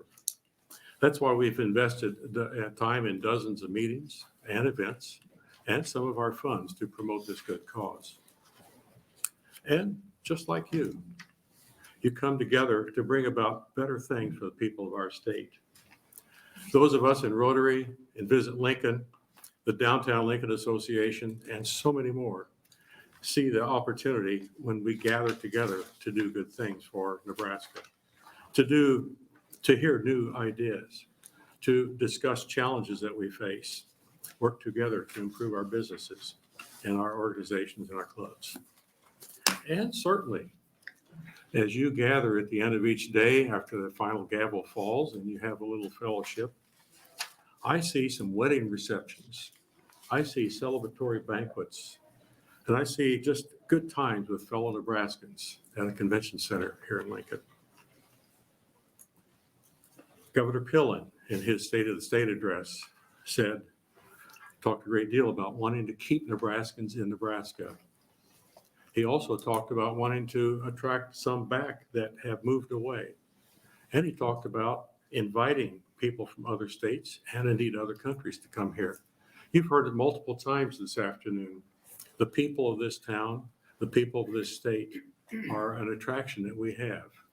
What better way to get people together than in a convention center to talk about, share ideas, to talk about research that they worked on. And finally, just like Memorial Stadium and Pinnacle Bank Arena and the ball fields that Jeff is so excited about, will give us a chance to show our athletic capabilities. I think a convention center will give our colleges and our universities, our businesses, our innovative startups from across the state, many organizations, a place where they can showcase their ideas, a place where they can share their research, and a place where they can talk about exciting new projects. So that, ladies and gentlemen, is the people side of a convention center for Lincoln, Nebraska, and for all of Nebraska. It's a place where we can gather and celebrate, where we can deliberate, and where we can learn. Just such a place occupied the southwest corner of UNL East Campus years ago. And it was in that facility that I came 50 years ago from Indiana to attend a conference. I like this state so well, I like this city so well, I like the people so well that I moved my family here in 1979. And I'm proud to call this place home. So I hope you vote for LB 709, and I look forward to seeing you in the convention center that we'll build. Thank you. Thank you very much, Dr. Bretz, and we're grateful you chose Nebraska. Any questions from the committee? Seeing none, thank you very much for being here this afternoon.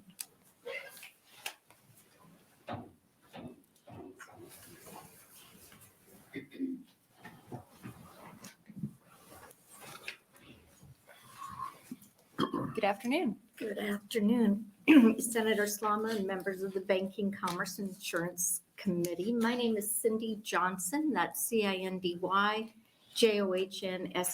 I am the president of the Grand Island Chamber of Commerce. I also serve on the board of directors for Grow Grand Island and the Grand Island Livestock Complex Authority. You may be wondering at this point how Lincoln's request for funding for a convention and event center and our testimony, my testimony from Grand Island are compatible. Let me take a moment to explain. Grand Island, located in the heart of Nebraska, is an agricultural community. Over 7,000 of our manufacturing jobs are directly related to the production of agricultural equipment and food products. Husker Harvest Days is located just outside of Grand Island and is the largest working farm show in the world. One of our major assets and economic engines is the Bonner Park campus, home to the Nebraska State Fair, Exarban Stock Show, Hall County Agricultural Society, Raising Nebraska, Heartland Event Center, and 4 world-class show and exhibit buildings built for the fair but constructed perfectly to host national youth livestock shows. The campus and surrounding area offer an opportunity for investment, tourism, and economic development. A professional visioning process highlighted our unique and world-class livestock facilities and identified these as a growth opportunity for our area. Currently, Grand Island hosts 6 to 8 livestock-oriented shows every year, including national shows such as Junior Angus, Herefords, Boer Goats, and Charolais. These competitions are the Super Bowls of livestock shows. Exhibitors, their parents, and family members travel from across the nation to participate or cheer on the competitor. Because these livestock shows are focused on youth, the shows take place in the summer months and serve, in many regards, as a vacation for the family. The economic impact of these shows is significant, bringing sales tax revenue, hotel occupation tax revenue, and other dollars from non-Nebraska taxpayers into the state and city. Our facilities, identified as the best in the Midwest for these livestock shows, do present one unique challenge. The facilities are owned by a nonprofit, and the entity that solicits, promotes, and coordinates the shows are also coordinated by a nonprofit. The livestock buildings, like many arenas and fairgrounds, are not money makers for the facilities. The financial gain resulting from these events is to hotels, restaurants, retail, and services. When thousands of visitors are in the community spending dollars, the economic impact is significant. Accordingly, the City of Grand Island and Hall County, through Grow Grand Island and the Visitors Improvement Fund, provide incentive funds to ensure Grand Island and the state of Nebraska are competitive with cities like Louisville, Kansas City, and Denver. Without this additional influx of funds, these facilities would be priced out of consideration. But continue to host these shows, we must be competitive, and to be competitive, additional funding to enhance and offer top-notch facilities is needed. These buildings are nearly 15 years old and need renovations and updates to meet today's livestock show needs and retain their attraction to potential show organizers. When we read LB 709, we felt this would be a good partnership with the bill introduced for Lincoln. We've handed out a proposed amendment to the existing bill 709. We believe Grand Island and Lincoln are two of the only communities that can host these shows in Nebraska. We have discussed this issue with Senator Wishart, and she is open to the idea. Thank you for consideration, and I'm happy to answer any questions you might have. Thank you very much, Ms. Johnson. Are there any questions from the committee? Senator Von Gillern. Thank you for being here, Ms. Johnson. Yes. Quick question. I'm sorry I missed it when you said which is it the property that's owned by a nonprofit or the entity that operates the shows is owned by a nonprofit? Both. The property is owned by a nonprofit. Okay. So that's the Hall County Agricultural Improvement Association. Okay. And then our GILCA, Grand Island Livestock Complex Association, actually solicits the shows and coordinates the shows. Okay, great. Thank you. Thank you. Thank you, Senator Von Gillern. Senator Aguilar. Thank you, Madam Chair. I don't really have a question. I just want to say thank you for coming down, Sydney. You're a shining example of what Grand Island can do. Thank you very much. Thank you, Senator Aguilar. Any additional questions from the committee?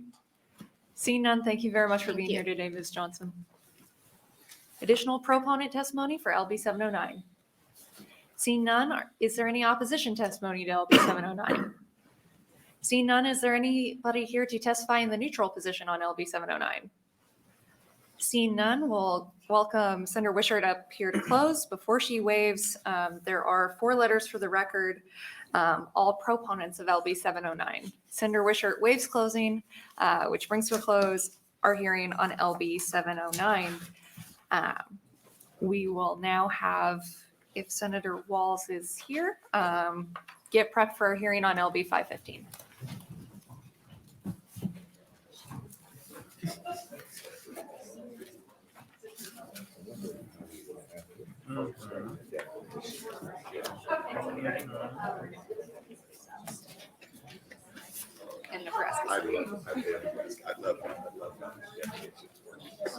Well, I mean, primary class, this is over 500. Which we need.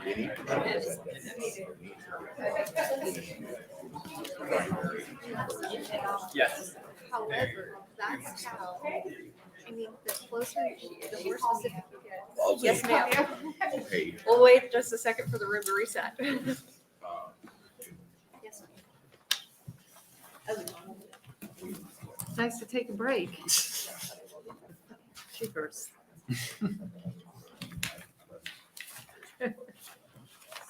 Oh, okay. I think I agree.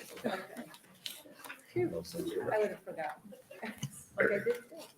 Thank you for your patience under walls. You're welcome to open on LB 515. Thank you for your patience. Good afternoon, Chairwoman Slama and members of the Banking, Commerce, and Insurance Committee. This is the second time I've been here. I don't know if I've ever been here before, so this is pretty exciting. My name is Lynn Walls, Lynnewalz, and I represent District 15, which makes up Dodge County and Valley. Today, I'm introducing LB 515, which creates the Rural Economic Development Initiative Act, or READY Act. Pretty excited about this piece of legislation.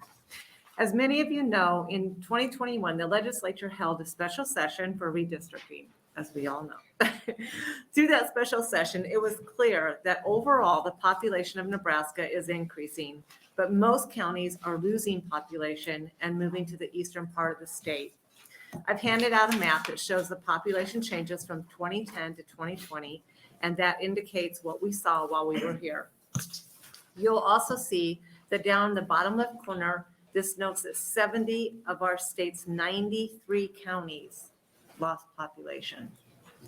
There's also a map showing the population change from 1970 to 2020. This map also shows 70 counties losing population and really gives a more holistic picture of historical loss. I wanted to pass this out so you could all see that this has been a trend.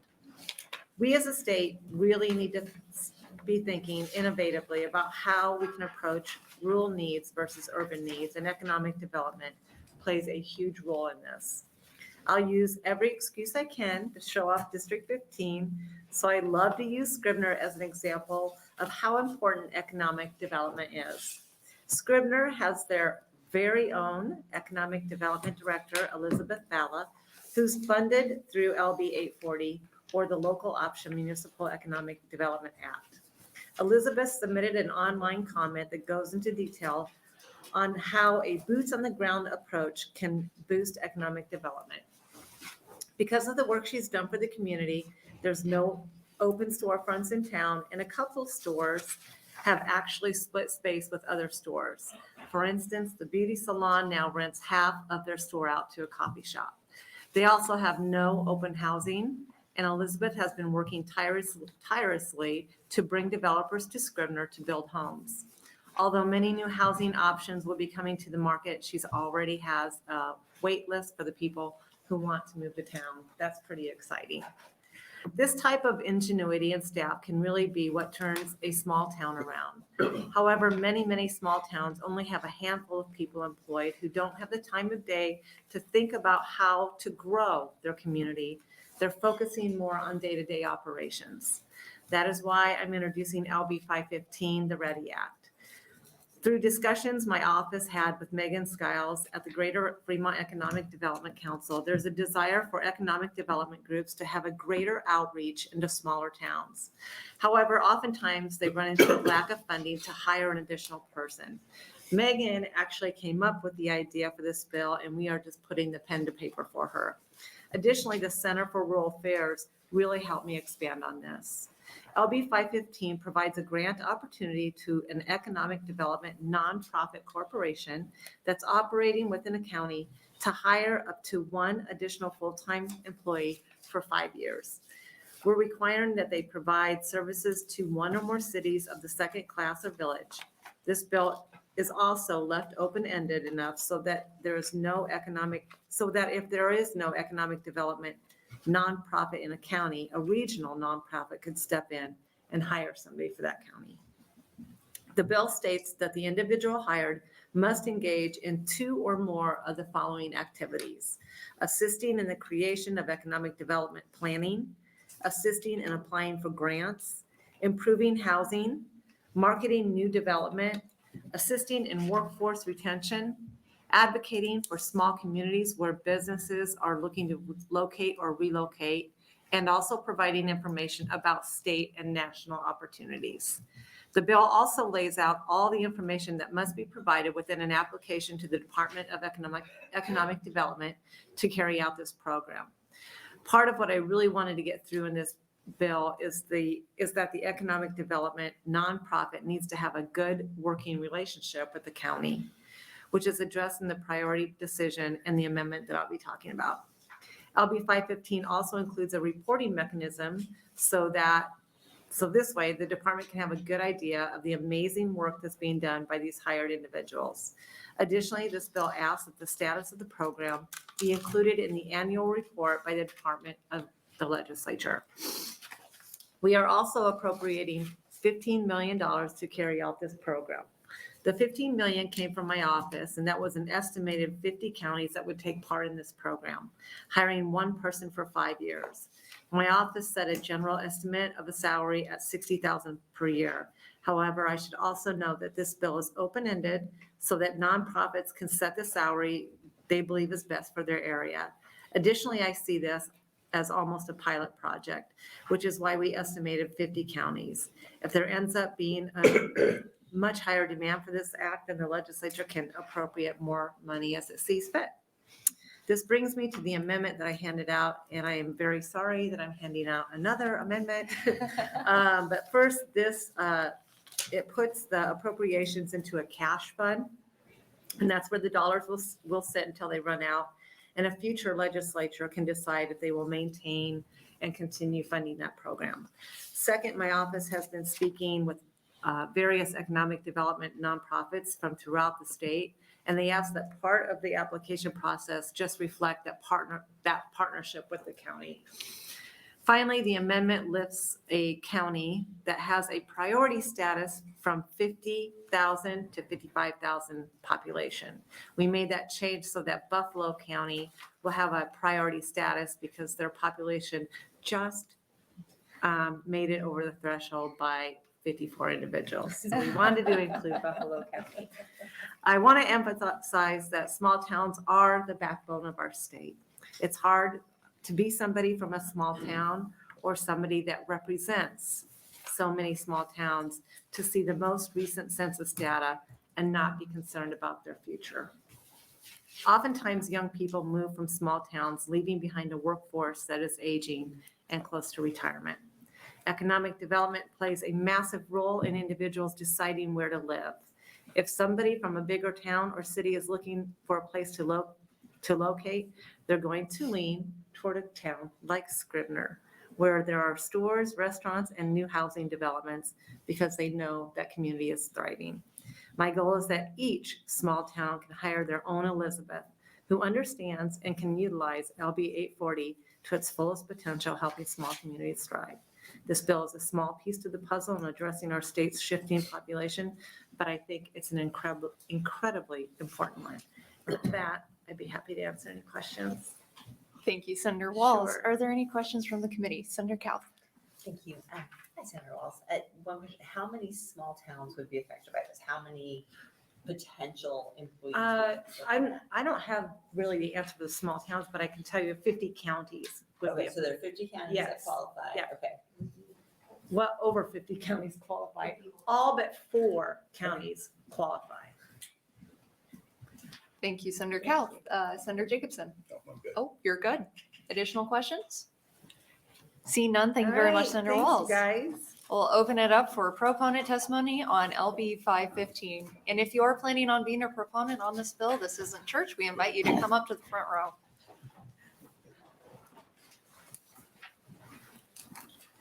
Good afternoon. Good afternoon. Chairperson Sama and members of the Banking, Commerce, and Insurance Committee. I am Megan Skiles, that's MEGAN SKILES, and I am the Executive Director for the Greater Fremont Development Council, abbreviated GFDC.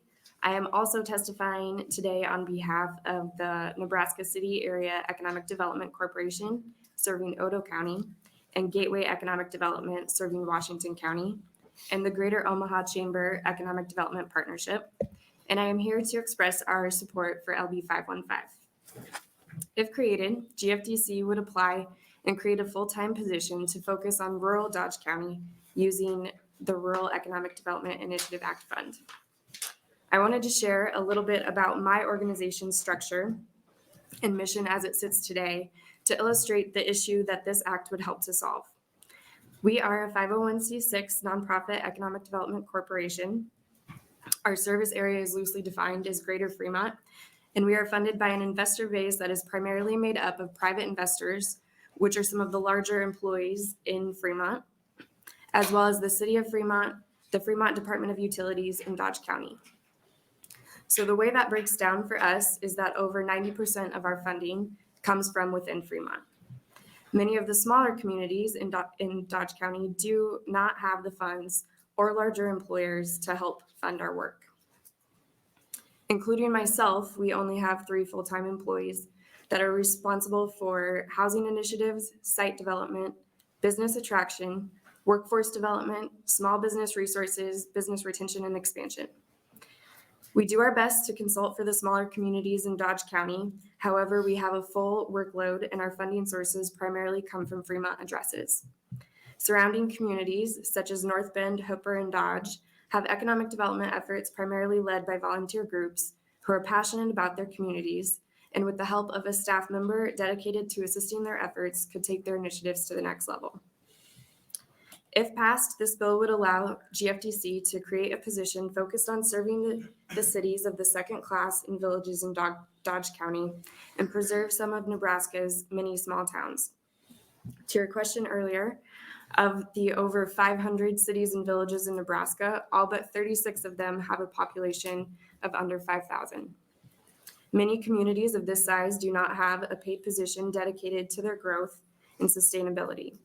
Having economic development staff working daily in these communities would help them to address issues and pursue strategic visions for their futures.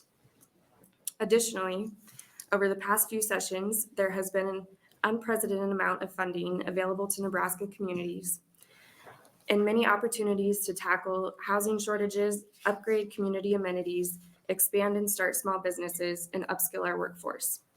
Building and funding these programs only works well if the communities are aware of the opportunities, have the resources necessary to apply, and also administer these programs, something that many of these communities lack. If passed, this act will help to build the infrastructure needed in our state to ensure that the success of programs and opportunities created right here each year during the legislative session. Again, we support LB 515, the Rural Economic Development Initiative Act, to help preserve Nebraska's small towns and villages and ensure that they will continue to be a great place to live, work, and raise families in the future. Thank you, and I'll take any questions. Thank you very much, Ms. Skiles. Are there any questions from the committee?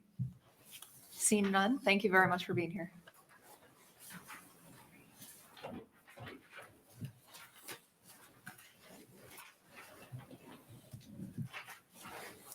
Good afternoon. Good afternoon.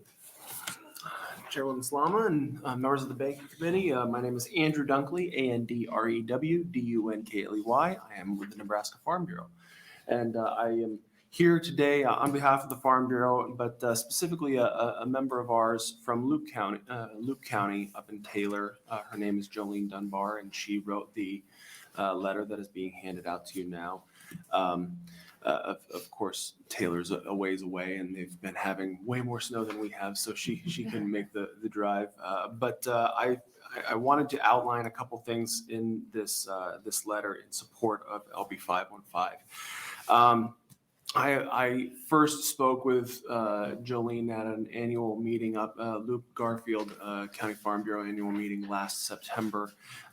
She was speaking to me about rural workforce housing, and I said, "Hey, there are grants that were passed this last session, and you should apply." And the response was, "We would love to, but we do not have manpower to apply for those grants."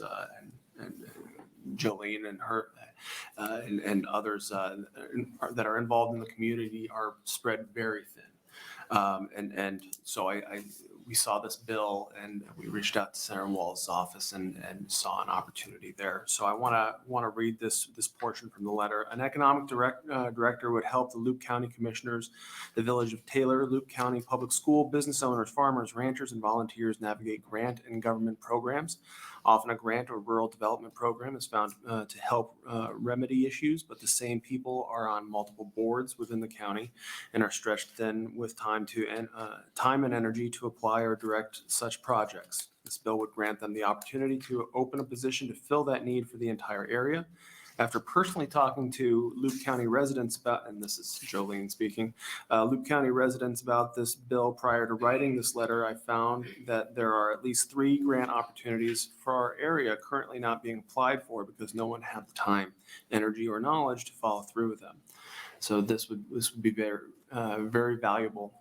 We will suggest one change that on how this is administered currently and how it's written. The dollars would go to a nonprofit EDC within the county or the regional economic development corporation or nonprofit.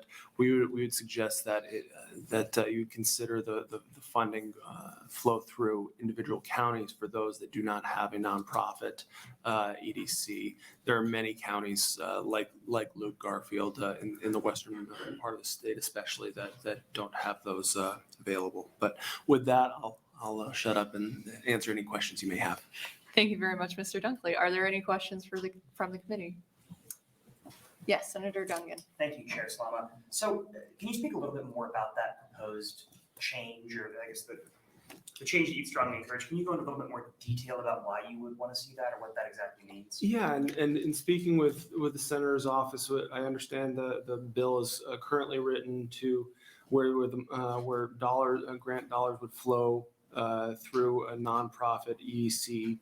Or if one doesn't exist through the regional EDC. Obviously, Nebraska has those regional EDCs. On the county level, in discussions with our members, we believe that it would be a bit more individualized, and they would be able to hire a direct county person for that. That would obviously be valuable in Loup County, like this example, but. Things come to mind where there's going to be counties out there, Hooker County, Dundee County, where there are not these nonprofits, and I know from experience too, the regional EDCs can be stretched pretty thin as well. And if they have a whole bunch of counties in their area that they're trying to focus on. We'd like to funding. The funding is there in the bill. We believe it would be best put going to individual counties. But even if the language of the bill remained, what it currently is, Loup County would be able to be served by other EDCs in the area. Do you know how close the nearest EDC is? Oh, I don't. I'm not an. I don't. I'm sure there might be someone in the room that is familiar with the regional EDCs, but I'm sorry, I don't. Okay, thank you. I appreciate it. Thank you, Senator Dungan. Any other questions from the committee? See none. Thank you very much, Mr. Dunkley. Thank you. All right. Additional proponents for LB 515.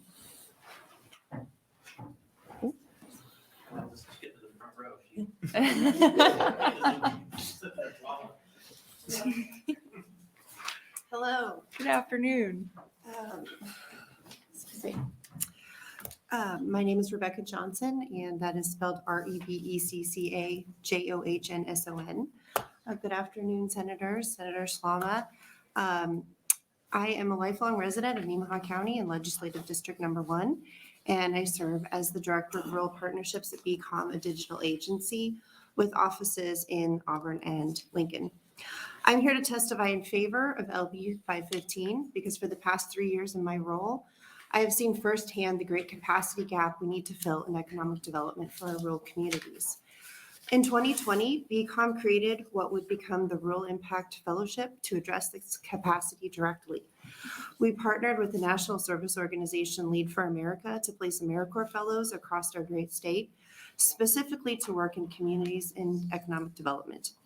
Our goal is to add capacity where it's needed most and create talent retention opportunities to build a sustainable path back to those rural communities for our state's brightest young leaders. The Rural Impact Fellowship, previously operated as Lead for Nebraska, has added capacity in every iteration of economic development in communities across the state, like Valentine, Auburn, Holdridge, Norfolk, as well as southeast and south central regions of Nebraska. Our fellows in their first 2 years of the program, 7 of them are serving in total, have served in full-time capacities that have brought literally millions of dollars and countless hours of impact to the regions and communities that they serve. They are expanding broadband infrastructure to thousands of homes in southeast Nebraska. They're doing skill building, digital literacy, things like creating a fabrication and ag makerspace. They are truly living the mission of capacity building. While all this is great and transformational, the fact always remains there is more need. On average, we have had 3 times the number of placement host opportunities than applicants to our fellowship program. So put that another way, these vibrant rural communities are frankly in dire need of economic development strategies and practitioners to lead pursue a multi-pronged growth approach, one that doesn't simply look at a single industry as a solution. They need a tactical expert who can and will give the community the lifeblood it needs to exist in a modern digital economy. When we discuss this program with local practitioners, they all express a tremendous need to supplement staff and resources. And in most communities like those targeted in this bill, there is no one person focused or employed full-time with the mission of economic development. Some may have a volunteer board or a passionate individual. And at times before our fellowship existed, our company, a marketing firm, had found themselves functioning as an economic development consultant for clients of this nature. Funding dedicated to economic development, like in LB 515, will give those who make our state great and those who volunteer their time and talent a much needed point person for a positive path to move rural communities to growth. Thank you, and I hope that you support this bill. Thank you, Ms. Johnson. Always appreciate it when we've got District 1 representation on the BCI committee. We've got quite a bit today. Heck yeah. Good. I'm seeing a lot of friendly faces. Any questions from the committee? Seeing none, thank you very much.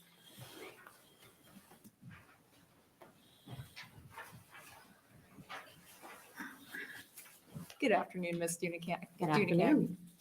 Good afternoon, Senator Slama and members of the Banking, Commerce, and Insurance Committee. My name is Crystal Dunekacke, Crystal I'm here to testify in support of LB 515, representing the City of Auburn, Auburn Development Council, Inc., and the Nebraska Economic Developers Association, or NEDA. I'm the City Administrator and Economic Developer for the City of Auburn. Auburn is a city of the second class with 3,470 residents in Nemaha County in southeast Nebraska.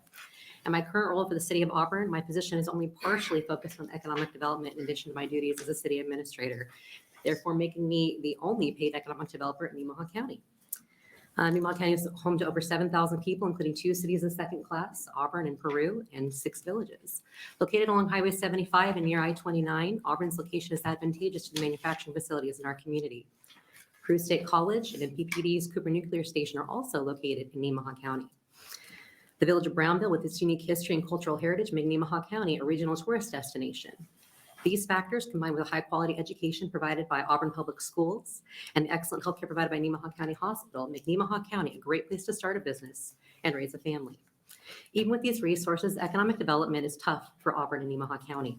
Auburn Development Council is a 501c3 nonprofit dedicated to the growth in Nemaha County. This organization is supported by an all-volunteer board. They own 23 acres of industrial site that they're planning to market for potential uses such as value-added agriculture, light manufacturing, and warehousing. The organization has no staff and has had only limited opportunities to utilize fellows from the Rural Futures Institute and a Lead for Nebraska AmeriCorps fellow to focus on specific projects. As Ms. Johnson mentioned, broadband is our most recent endeavor. This puts Auburn and Nemaha County at a disadvantage as we try to compete for economic development projects and dollars. My story is not unique and could be repeated for many counties in Nebraska. My knowledge of rural economic development is based on 10 years of experience as a grant writer and administrator for the Southeast Nebraska Development District, or SEND, in my region. I've also served for 8 years as an elected official as both a mayor and city council member for the city of Humboldt, Nebraska, my hometown. During this time, I saw the advantage that rural communities with paid economic development staff had over those communities without. Many cities of the second class have limited municipal staff that try to manage economic development opportunities as they come available, but often rely on their development districts for regional support as well. Many villages also fall into that same category, as they may only have a part-time village staff that is just to staff the village, take minutes of the council meetings and take the agendas and that sort of thing. Economic development cities of second class and villages are tough work. With the city of Auburn, we do have some limited financial tools available, including tax increment financing that might be able to provide a support for a small number of businesses. But for those villages nearby, like Johnson and Brownville, options are even more limited. We believe that Nebraska is missing out on the economic growth that these communities can provide for business startups or to ask for businesses to remain here in Nebraska. So we know that we provide the good life.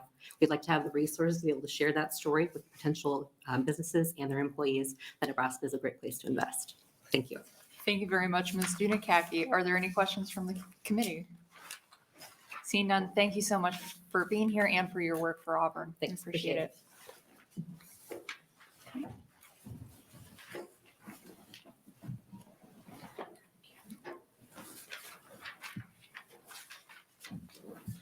Good afternoon. Good afternoon, Chair Slama, members of the committee. My name's John Hladek. That's JOHN HLADIK, and I'm testifying on behalf of the Center for Rural Affairs. And I want to start by recognizing earlier testimony that recommended that counties be eligible to apply. I think that was our intent during drafting, and we take full responsibility if that is unclear and would absolutely support an effort to make that even more clear. But I agree that is very important, especially in the central and western parts of our state. We had a lot of love for the city of Lincoln earlier, and I do appreciate this fine town, but I want to advocate for rural communities for a moment if I can. During the pandemic, a lot of people relocated and a lot of people chose to leave cities, and a lot of them ended up in suburban areas. And that's in part because our rural communities weren't necessarily ready. And this bill is about making sure that Nebraska's rural communities are ready for that next wave of relocation. You know, anyone listening to the national news knows that remote work opportunities, frustration with some of our urban schools, and persistent crime are some of the reasons why a growing number of Americans are again looking to leave their urban centers. And we think a coordinated economic development effort can help ensure our rural communities are ready this time around. Ultimately, we think this is a proposal that will pay for itself. Page 2, line 27 includes identifying and applying for economic development grants among the activities to be used, undertaken using grant funds. And according to the National Association of Counties, the Inflation Reduction Act and bipartisan infrastructure law combined created, by my count, at least 43 competitive grant programs for which counties are eligible. So combine these 43 competitive grant programs, many of them are brand new, make more than $160 billion of competitive grant funding available now to counties. That wasn't necessarily there before. That money is only going to go to counties that submit winning proposals. Again, this is competitive. And typically, this is the type of situation that rural counties lose out on. That's because we don't have the economic development support that more urban or suburban counties can rely on. Rural counties, by and large, do not have a grant writer on staff or anyone that's specifically dedicated to seeking out grant funding opportunities. And the 2 packets I brought with me today summarize these 43 programs. And I can't go through them all. You guys have had a long day of hearings, I know. But I do want to highlight a few, and I'll choose the bipartisan infrastructure law packet to do that. So the first on page 1 makes grants available under the infra program to improve highways and bridges. 30% of those funds are specifically devoted to small projects in rural areas. The new Rural Surface Transportation Grant Program on page 3 makes $2 billion available for similar purposes, all for rural areas. On page 6, the new Rural Assistance Program makes at least $10 million of financial, technical, and legal assistance available to counties for development phase activities. And skipping all the way to the end on page 12, you'll find that more than $2 billion is available through 2 new competitive grant programs for counties looking to expand broadband in rural areas. Somewhere in the United States of America, counties are going to receive this money. And so if we want those counties to be those located here in Nebraska, we have to consider how we can provide the help and support that some of our rural counties are going to need to succeed. And we think LB 515 is a step in that direction. And I thank you for your time and would be glad to answer any questions. Thank you. Questions from the committee? Yes, Senator Dungan. Thank you, Vice Chair Jacobson. And thank you, Mr. Hladek. I know we've spoken before a couple of times, I think, about some of the developments and the interesting things we've seen in central and western Nebraska. I think I talked to you one time about, I do a thing every year called the Tour Day Nebraska, where I get on a bike and ride around in different parts of the state. And I've been consistently blown away and impressed by the infrastructure that I see in a lot of these smaller towns. Our ride is about 500 riders every year, and we go into small towns that sometimes have less population than there are riders. And it's amazing to see the towns open up. And what I find particularly important for folks like myself who are born and raised in Lincoln is it gives you an opportunity to see other parts of the state and see the importance of investing in these areas.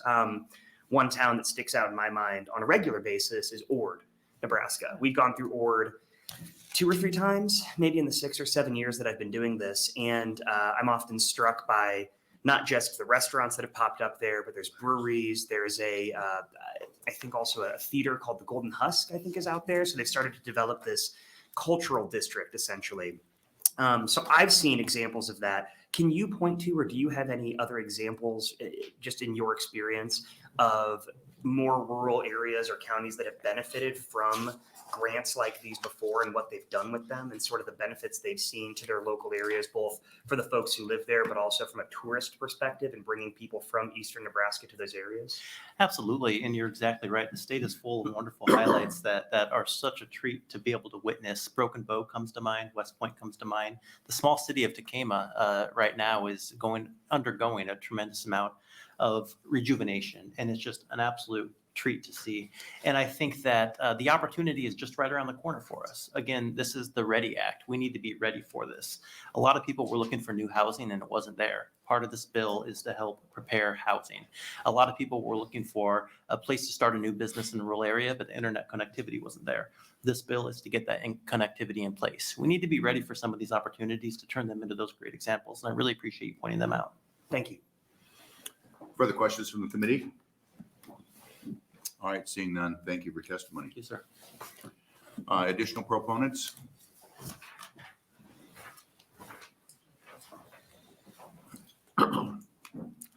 Senator Jacobson, members of the committee, my name is Lynn Rex, L-Y-N-N-R-E-X, representing the League of Nebraska Municipalities. We're here in support of this bill because we think it can help our smaller cities and villages. I think there are several important distinctions in terms of how state funds can be used for this, because these are services being provided. Just like the state of Nebraska will give funds for services to help folks with special needs or whatever else it is. These are districts that are going to be providing important services to our communities to help them with economic development. And one of the things that I think you all know is that municipalities in this state are subject not just to a lid on restricted funds of 2.5% plus 1% on a supermajority vote of what they spent the prior year. So you have a lid on restricted funds. In addition to that, you have a levy cap. So you have these 2 caps competing. We have 529 cities and villages in the state of Nebraska. Of those, half of them are up against their maximum levy limit of 45 plus 5. Half of those cannot even levy what they need to get to the 2.5% of spending. So that's why this bill becomes so important in economic development, because these are folks that will be able to help them when they can't afford a full-time economic development staff. They can't afford that. So whereas our first-class cities, as you know, in Grand Island, they have lots of capacity that a smaller municipality would not have. Earlier in the testimony, there was a reference to LB 840 plans. And that's important because you're going to be hearing on this committee and on other committees a lot about LB 840 plans. It was noted that, oh my gosh, this city within LB 840 did all these things. Well, an LB 840 plan means a plan that has been voter approved, a local economic development plan.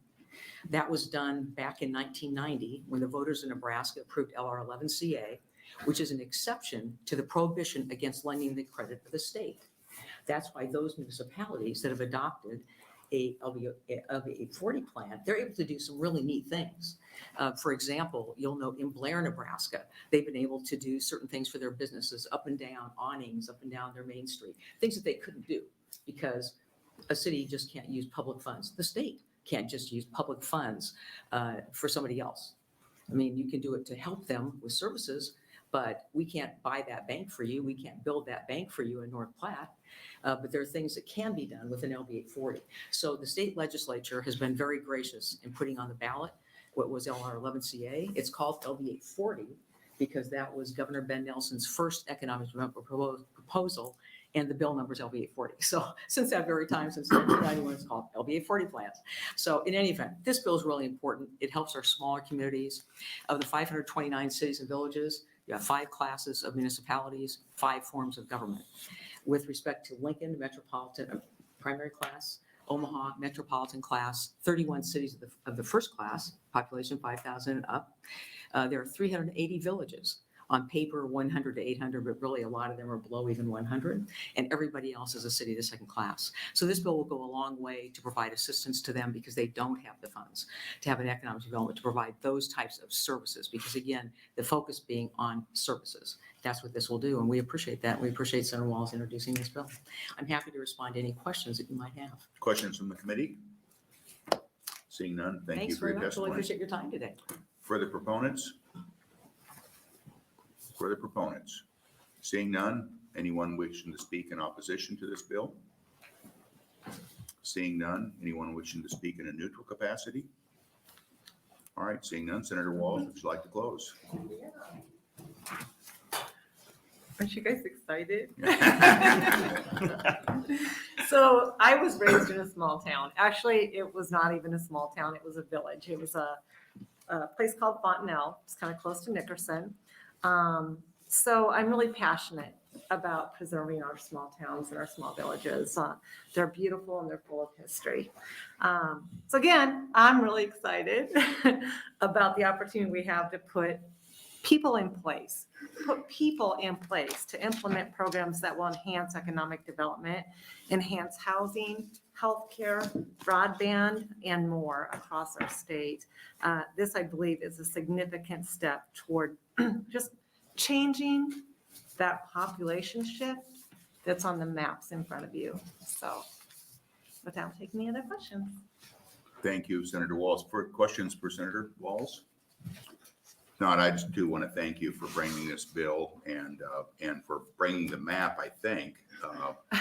McPherson County is part of my district, so it's the red county for those that are wondering. So Yeah. thank you again for bringing the bill. Yes, you're welcome. Thanks. You guys. There are 7 letters, all for positive letters, proponents for the record as well. And with that, we'll close the hearing on LB 515 and we'll move to public hearing on LB 582. Senator Mosier.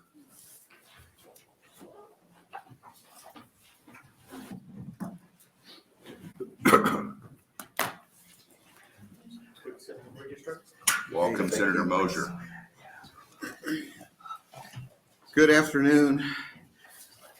Thank you, Vice Chair. I appreciate the opportunity to speak to the committee today about LB 582. For the record, my name is Mike Moser, Mikemoser. I represent District 22, which consists of Platte County and parts of Stanton County. 582, the Manufacturing Modernization Pilot Investment Act, is being introduced at the behest of the Nebraska Chamber of Commerce. The purpose of the bill is to create a 1-year pilot program to help Nebraska's manufacturers, large and small, and thereby unleashing growth in one of the Nebraska's largest GDP driving sectors. The program offers a one-time 1-to-1 match grant, 50-50, available to manufacturers who have been established at least 3 years and employ at least 3 full-time employees. Manufacturers may apply for up to $250,000 in funding for smart technology enhancements, including software or equipment to improve productivity, efficiency, and competitiveness. The Manufacturing Modernization Pilot Investment Fund would be created and administered by the Department of Economic Development. Although there is an amount here that would limit the amount of the grant, they aren't requesting money as part of the bill. They're looking for advice from the banking committee to see how you feel about the plan and what they're trying to accomplish with the plan. And should there be funding, I'm certain that the Chamber of Commerce would be receptive to that, but they didn't want to come in and taking funding for granted, because I think even though we have a lot of money, I think that we've got quite a bit of it committed already. So, we have 775 funds, and we've got tax credit programs. Those work primarily for the bigger manufacturers. This would give a direct grant to help buy equipment. In the other instance, you have to buy the equipment, qualify, you have to increase the number of employees. The threshold is much higher. So this is a more doable program for some of the smaller manufacturers.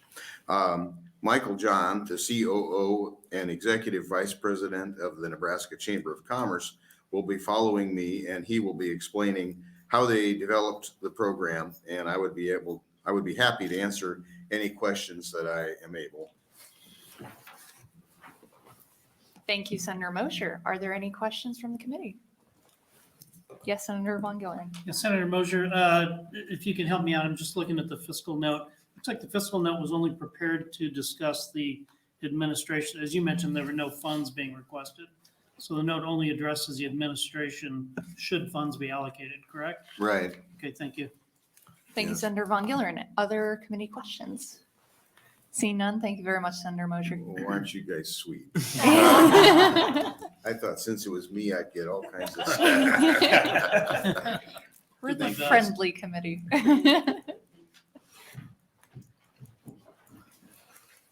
Good afternoon. Good afternoon, Madam Chair and members of the committee. Thank you for this opportunity. My name is Michael Johnson, MICHAELJOHNSON. I'm Chief Operating Officer of the Nebraska Chamber of Commerce, and I also lead our Manufacturing Alliance. I'm also here on behalf of the Nebraska Economic Developers Association, the Greater Omaha Chamber, and the Lincoln Chamber. As Senator Mosher introduced, this bill is designed to provide a one-to-one matching grant fund for manufacturers in the adoption of advanced manufacturing practices. Okay, think things like robots, cobots, material handling systems, programming, software, things of that nature. According to the Nebraska Department of Labor, manufacturing is the largest GDP industry sector in Nebraska. This includes ag manufacturing, includes manufacturing across the state, large and small. That industry sector produces over 16 billion of GDP in Nebraska annually. There are over 100,000 people employed in manufacturing in Nebraska. There are over 2,000 employers in manufacturing in Nebraska across the state. There are also over 6,000 positions open on anyworks.gov for Nebraska manufacturers. And we know that many of these positions are posted for welder, hire 10, posted for machinist, hire 10. So we speculate with our members that we might be talking closer to 10,000 open positions in manufacturing. This is 10% of the workforce in manufacturing. 10% of the GDP of manufacturing left on the table is $1.5 billion annually. If you go back to that 6,000 number, 6%, it's still $1 billion. So what we're looking to do here is, I'm a former manufacturer myself. One of the levers you can pull in a situation where hiring is scarce is advanced manufacturing, increasing productivity with the same amount of folks that you've got. Personal experience, our members' experience, even studies have shown that when you adopt these practices, the work becomes more interesting, people gain skills, productivity improves, pay improves. These are all things that are good for Nebraska as a state, are good for its people. And we believe that while there isn't a grant pool set in the bill, we'd be interested in working with the committee to define what that should be. But there's a real ROI to these projects. Manufacturers, requiring the match would be incentivized to have that payback. So we believe that it's just a great program. We've benchmarked with some other states with our members in developing it, and we'd be really excited to work with the committee on finding something that works best for Nebraska. Thank you. Thank you very much, Mr. Johnson. Are there any questions from the committee? Senator Kauth. Thank you, Senator Slama. So when you talk about automation, is that AI as well. And so the jobs that would need to support those, you also be growing that sector? I'm thinking computer programmers. that Yes, I think so. I extra mean, growth? this can be, a pretty big subject matter if you start talking about AI, but generally speaking, it's, software would be included in something like this. When I say software, yes, programming, yes, AI. And so I'm not sure the rest of your question, but are there I'm just wondering positions? what other, so, I mean, it will help manufacturing, but there are gonna be tangential businesses and industries that Yeah. are gonna grow because of it. Because you Great, have great question. service. So in some of I didn't pour all this into my testimony for you, but in some of the research I was doing, manufacturing has been shown to have the highest multiplier effect by industry sector. So to answer your question, anywhere from a 1.92 to a 2.6x for every dollar of manufacturing effect is seen locally to that manufacturer. For instance, Kawasaki, in their testimony, has said that they work with over 250 Nebraska companies for goods or services to help run their factory here just outside of Lincoln. So the multiplier effect is real. Thank you. Thank you, Senator Kauth. Additional committee questions, Senator Ballard. Thank you, Chair Salma. Thanks for being here, Ms. Johnson. As you mentioned benchmarking in your testimony, when looking at states around the country, where does Nebraska stack up as far as investing in manufacturing from both the private and state level? Yeah, okay, good question. I'm going to answer this in two ways because you said private and state. Looking at public funds, we found about a dozen other states that are using state dollars to help incentivize manufacturers for this type of investment. We benchmarked our program off of mainly Indiana. They had a great program that we used a lot of their stuff from. It just seemed to make the most sense for us for Nebraska. On the private side, going back to the blueprint report, Nebraska was identified as lagging the U.S. when it comes to adopting advanced manufacturing. And so that's another impetus to Nebraska. We're the highest participation rate. We're a get it done society, and I think that's sort of led to we don't need that investment. We'll just do it by blood, sweat, and tears. And I think that it's led to us being behind advanced manufacturing when compared to the rest of the country. So there are some other states all across the nation, whether it's the West Coast, other Midwest states. We found about a dozen that are doing things like this and benchmark with them. Perfect. Thank you. Yeah. Thank you, Senator Ballard. Additional, Senator Duncan. Thank you, Chair Salama. Just reviewing this, and maybe you mentioned this, I apologize. Sure. I was also reading the bill while you were talking. Is there a reason for the limit being 250,000? Is that par for the course across the spectrum, or was that determined by any benchmark or any reason? Yeah, great question. Different states will use different methods. We decided that 250 was a great lubricating effort that you'd get a sizable project. And the thing is here, it's a pilot program. Our effort is to get to a number of projects, not necessarily match total investment. And this is just to be truthful, we're trying to really make a difference in manufacturers across the state. And if we had that cap be really high, or if we didn't have a cap, we'd be worried that some of the largest companies who are probably already adopting these technologies would be really ready to make the application and would eat up the funds. So we provided a $250,000 limit. I'd have to go back and answer your question whether that's something that came out of one of the other states or if we aligned on it ourselves. But it seemed also as a gut check that you could get a pretty sophisticated project done, even as a small manufacturer.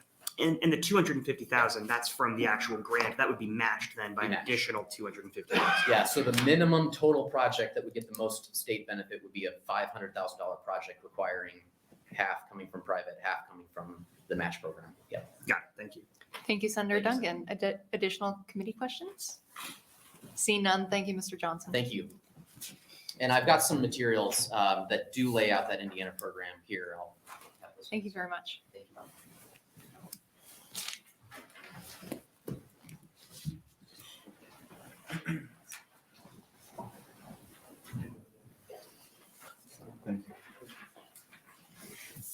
Good afternoon. Good afternoon. Madam Chairman, member of committee.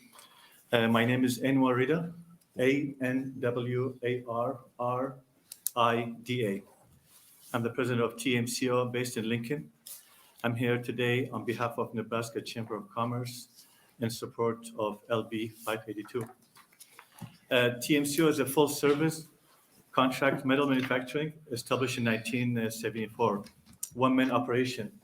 And now we have a team of more than 230 employees and more than 300,000 square feet of manufacturing facility. TMCO currently ranking number 32 on the Fab 40 list of the largest fabrication operation in the United States. TMCO produce about 150,000 individual part per month. They're forming, welding, finishing, and assembly. So get to the problem right now. Skilled labor shortage, the biggest challenge that we have facing today. The solution to labor shortage is investing in automation and smart technology. The question is going to come, what is the advantage of the automation? So the number I give it to you is not from Google or YouTube. Those numbers coming out from the company, and they're on the page number 3 and number 4. You have it. Increase the labor productivity 40 to 50%. Reduce manufacturing lead time 30 to 40%. Reduce labor cost 30 to 40%. Reduce human error, better product quality. Increase customer satisfaction. And the most important one, increase workplace safety. One of the biggest misconceptions about the automation technology is that eliminate jobs. That's not true. Actually, it's create a new position that involve more high-level work. During the pandemic, the company was running at a full speed due to the investment in the automation and smart technology. And the paper you see number 3 and number 4, 22 and 2021 was record for the company. And you can see it on the also page number 4. I put the years of the purchase of the machines. And on page number 3, you will see the graphic, how that helped from purchasing the automation and the new technology with the issues now we have with the labor, especially in Nebraska, 2.6% unemployment. So this bill will help a small business to grow and will provide a positive economic impact in the state of Nebraska. I'm available for any question you have. Thank you, Mr. Warita. Any questions from the committee? Seeing none, thank you so much for being here this afternoon. Thank you for the opportunity. Thank you.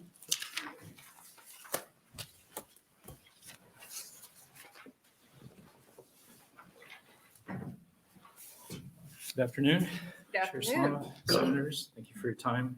My name is Keith Mandicha, KeithMandachit. I'm the engineering manager for Huffman Engineering here in Lincoln, Nebraska. I'm here to testify in support of LB 582. So Huffman Engineering has been in business for 35 years, and we're, Senator Kopp had one of those questions of what other companies would be affected by this. We are one of those companies. So our business is automating and improving and helping manufacturing companies. We just help them design, implement, install automation systems. So we help them with this very topic. I've spent 27 years of my engineering career right here with Huffman Engineering, working with companies across the state of Nebraska do this very thing. So this bill is about modernizing and automating. So I'm trying to help you guys understand why this is needed. So one of the customers that I work with, they are a manufacturer of automotive products. One of their customers is one of the top major automobile manufacturers in the country. They are being asked to, provide more quality inspections on the products that they make. This requires automation. They can't do this manually. So this bill would help them implement these required updates to their systems. It help them keep that business here in Nebraska. The alternative is if they don't do this, they're going to go find some other company to do this for them. And that could mean leaving the state of Nebraska. Another customer that we do work with, they're a major pharmaceutical. You know, they've been in business for a long time here in Nebraska, and there are many products that are made with this company, and many are made here in Lincoln. There are other facilities with this global manufacturer. So what makes the Lincoln facility, the Nebraska facility, attractive to this global pharmaceutical? Well, we have land. We have plenty of land to expand. Many facilities don't have that luxury. We have a workforce that can support it. And then this bill would help those companies, this pharmaceutical, add to their production system. So they could add more technology to support more products that they could bring to the facility here. Just this would help them. Let's see, sorry. So another reason why do these companies need to audit or modernize? So many of these, we engineer these systems to last a long time. I have a refrigerator at home and I've had it for 25 years. So my mentality is if it's not broke, don't fix it. These manufacturing companies can't take that mentality. A lot of these systems are 20, 30 years old and they're susceptible to cybersecurity. The technology needs to be updated. This bill will help fund updating that technology. So modernizing and automating doesn't come free. So this bill gives company the kickstart that they might need to take that leap to prepare for today and the future. It's an investment in the state and to see a great return for one of the biggest contributors that Mike mentioned to the state of Nebraska in the GDP. So happy to take any questions. Thank you very much, Mr. Manichet. Are there any questions from the committee? Seeing none, thank you so much for being here. Thank you.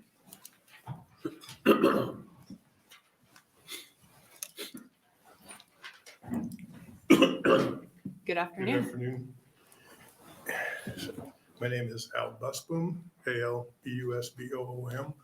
I'm with Balin Manufacturing in Columbus, Nebraska. Balin is a family-owned company that's been in existence since 1936, so homegrown right in Columbus and grown into a large supplier of a variety of products. Farm and Ranch is our biggest one. That is gates, tanks, corrals, farm equipment type things, small farm. We also do building construction, so we do the metal for any kind of commercial building, beams and the girders and things like that. We also do custom fabrication, so ground helicals for like support works to basement supports, things like that, brackets for cell towers, pole reinforcers for utility lines. So it gives you an idea of what we do as a company in Columbus. We're over 1,000 people in employment, 700 of which are in Columbus. 400 of those are within the manufacturing shop. We're about 900,000 square foot footprint in Columbus alone. We're a large manufacturer. We have the same problem everybody else has. We have lack of labor. We have turnover. We're an old company with old technology. We recognize we need to change to keep up and be competitive. Our turnover is roughly 25% annually. It's a lot of hard work. It's manual labor. It's things like that. We have a little bit of robotics. We're looking to try to expand on that. But more than just the operation itself, our building needs to be smart. Right now, we consume a lot of natural gas, a lot of power, a lot of that kind of thing. And we are looking at software that will make our factory smart, the building itself. So we'll know when our peak power consumptions are, when our gas consumptions are, things like that. Along with that, we will be able to tie our equipment to that. So then we'll have the ability to add the technology and the sensors that say, we are running this equipment or not running this equipment. This is broken down. So we'll have that ability to be able to manage our process much better. Another big thing that we fight a lot about in our business is material handling. So if you can imagine a 60-foot beam that weighs 5,000 pounds, we have to move that. A lot of people wait for material to be moved. We're looking into software that's available today that can scan that facility and then simulate material flow through there. It can show people, it can show the product, it can show the forklifts, the cranes, the whole 9 yards in the simulation mode on a computer to help us understand how to lay our factory out better so we're more productive and more efficient and safer. So those are examples of the things that this bill would help us enhance. We know we have to do this. We're finding ways to try to do as much as we can with what we have, but anything we can do to add to that will help us. Thank you very much, Take Mr. questions. Busboom. Are there any questions from the committee? Seeing none, thank you so much for being here. Thank you.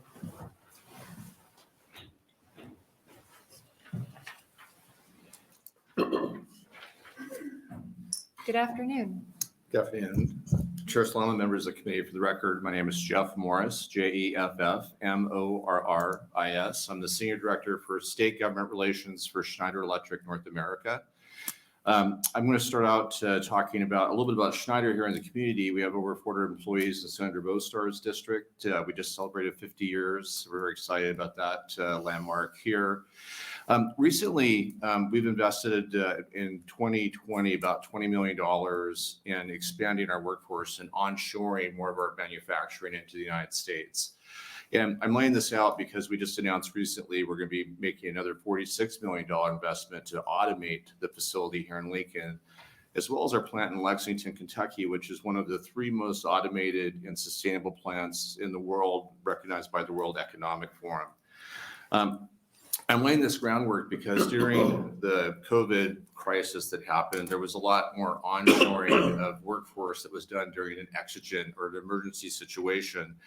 And now this bill is critically important, and we're a big supporter of it because making those jobs sustainable for the long haul for the employees that were hired is just as critical to make sure that those jobs stay in these communities across the U.S. The day that a company stops investing in automation in its plant going forward is the day that that plant is at risk for closure. And I think that's our big message here for today. We've been looking across the United States for some good examples of incentives around automation and digitization, which is what Schneider specializes in, being an energy management and automation company. And we've only seen 2 bills, and out of the 2 that are out there, this is by far the best of the 2, and we really commend it to you to look into it further. When you heard some from the previous testimony about what automation is, and some people think of robots and so forth. I think machine learning or AI was brought up. It's all the above. 10 years ago, it took a computer programmer to program a robot to pick up something and move it somewhere. Now, for a reasonable amount of money, you program it by grabbing the arm and showing it what you want to grab. That's how far that technology's advanced. When we go in and for a customer and automate their manufacturing, as was mentioned, it's not just the manufacturing line, it's the entire building, the energy use. There's digital sensors put into the entire operation. Telemetry, whether it's wireless or fiber optics, to immediately transport data back and forth into assemble it and make decisions on the edge. All that is part of a modern automated manufacturing operation, and incentives that make the workforce operating that sustainable today as well as 30 years from now is really, I think, a keystone to economic success for a state going forward. So we commend the legislation here. As you look at any definitions to narrow what digital or automated is, we'd be happy to work with the bill sponsor and the committee on that, and really commend the work of the chamber or the sponsor to bring this legislation forward. Happy to answer any questions. Wonderful. Thank you very much, Mr. Morris. Are there any questions from the committee? Seeing none, thank you for being here today. Thank you.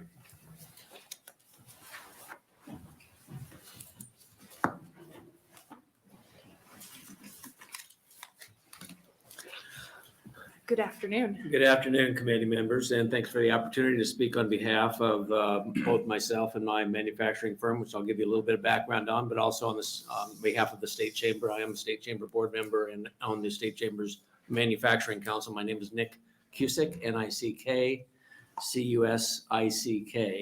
I'm co-founder back in 1974, at the same time that TMCO, who spoke previously, was founded. I'm the CEO and the major shareholder of a privately held sports equipment manufacturer here in Lincoln.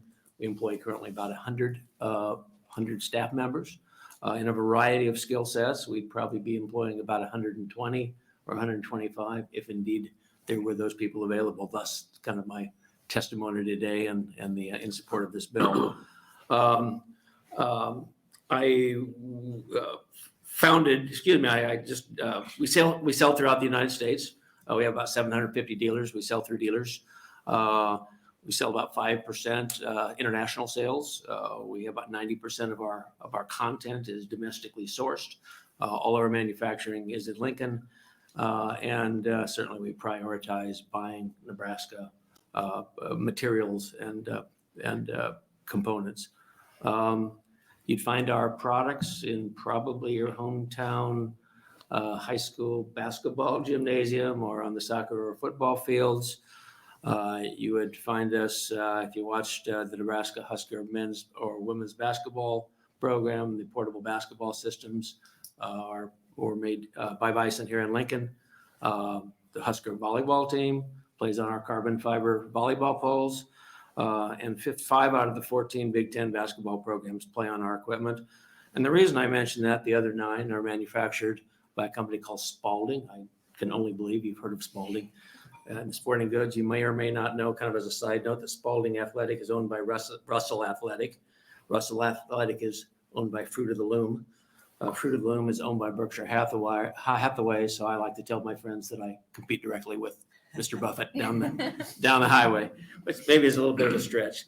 That being said, why do I support and why does the state chamber support LB 582? I think it's fairly obvious. Other testifiers have talked about workforce. Myself, our company Bison has cooperated with Kawasaki and TMCO here locally to form a Lincoln Manufacturing Council as an adjunct of the Lincoln Chamber of Commerce and Lincoln Partnership for Economic Development. Our efforts there have not gone without some success. We've spent most of our time trying to get people involved in the manufacturing industry. We've spoken to high schools. We have classes for veterans. We have classes for recently incarcerated, work release people in the prison system, immigrants, and basically those people who are underemployed. So certainly we've spent a lot of time upskilling and getting people into manufacturing. That being said, as I indicated earlier, 120 employees would probably be our current employment if they were available. Our sales were flat during COVID, surprisingly, given the fact that sports were pretty much closed down for a significant portion of COVID. Our sales remained flat. We did remain profitable. Between 2021 and 2022, our sales actually grew about 25%. And probably we walked away from 15 to 25% of additional sales growth due to 2 things. One, supply chain issues, of course, but also labor shortages. So kind of what's the no-brainer? What's the simple case? I think technology has been indicated by other testifiers. Technology is a critical component, certainly not at the expense of hiring more employees when the opportunity presents itself. But upskilling people, just an example, testifier was asked, Mike was asked about the $250,000 threshold. We just recently purchased a robot, about $100,000. It's a welding robot. We have about 15 welding people and about 5 openings in welding right now. And much of our product is welded, as you might envision. And with the assistance of the state, we could buy more robots, get more involved in robotic welding, and certainly have the resources to actually implement the welding, but building the tooling and training the staff. So I would certainly be happy to answer any questions. Thank you very much. I appreciate it. Any committee questions? See none. Thank you for being here today. Additional proponent testimony for LB 582. See none. Any opponents to LB 582? See none. Any neutral testifiers to LB 582? All right, we'll wrap this up. Senator Mosier, would you like to close? Sure. And as you approach, I'm going to find the letters for the record here somewhere. Oh, we have 7 proponent letters for the record for LB 582. Yeah. 10. Okay, I got those switched around. We have 10 proponent letters for the record for LB 582. Senator Mosier to close. Well, thank you. I know you guys have had a long day, and I appreciate the opportunity to come testify before you today. I feel a little bit in awe of the other testifiers. They're all doing real stuff. We sit here and we think in kind of ethereal terms of what's right and wrong and what we want to do. They're actually building stuff. And, Columbus has a really large manufacturing base for its size town. We have Balin Manufacturing, which makes a bunch of gentleman farmer type things, hay bale feeders and tanks, and they're building the beams. When he was talking about beams, they're building a new field house next to the hospital in Columbus. You had to drive by it. It's like huge.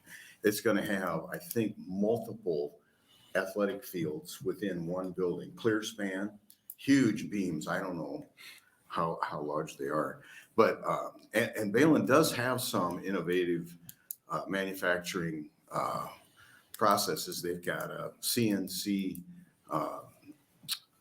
plasma cutter that I know of. And I wouldn't know all about that, except that I go out there and pester them and try to buy scrap steel from them. So I have stuff to build my little home projects and stuff. So I get there quite often. Also, we have BD, which does medical manufacturing. They are very advanced also. They mold syringes and put needles in them. And then some of those syringes are actually filled with pharmaceuticals and sold preloaded so that healthcare people can just grab a syringe with insulin or whatever and administer that to a patient. And then Vishay Gale builds electronic components. You wouldn't think that there would be an electronic component manufacturer in a town, the size of Columbus, but they build resistors, which they've made forever. Some of those have flown to the moon and back. Balin's had a building that they built that they put into the proximity of a nuclear blast to see whether it would stand, and it kind of buckled the roof. They still have that building if you want to see it. It's really cool. Vishay now is building precision shunts, and those are used in like electric cars, and how technological advances have affected the flow of electricity. These shunts let them measure electric current flow without having to run the whole current through the meter. The shunt is a kind of a slight resistance in the path, and they can read the voltage drop across the shunt and then decide how much current travels. One of my friends works there, and he's always bragging about all these little parts that he's making there. It's really cool. So also, they modeled this after a plan that they saw in Indiana, and the Indiana program, I think, had a $25 million appropriation, and they were bashful about coming in to ask for money because they know there are so many things that are important that we're already kind of committed to. But after listening to the testimony here, this is a huge sector of our business base in Nebraska. And I would be thrilled if the committee can think of an alternative way to fund this so that we can help this program work. This would, the way the bill's written now, start the program, but it really wouldn't do anything, because there's no funding. So any other questions? I'd be glad to answer. I appreciate the opportunity. Thank you, Senator Mosier. Any questions from the committee? Nothing embarrassing. Consider yourself welcome to talk with us about shunts any day. You could probably talk to some of those other guys. They could probably tell stories about me. Thank you, Senator Thank you. Mosier. This brings to a close our hearing on LB 582 and our hearings for the day. Thank you all.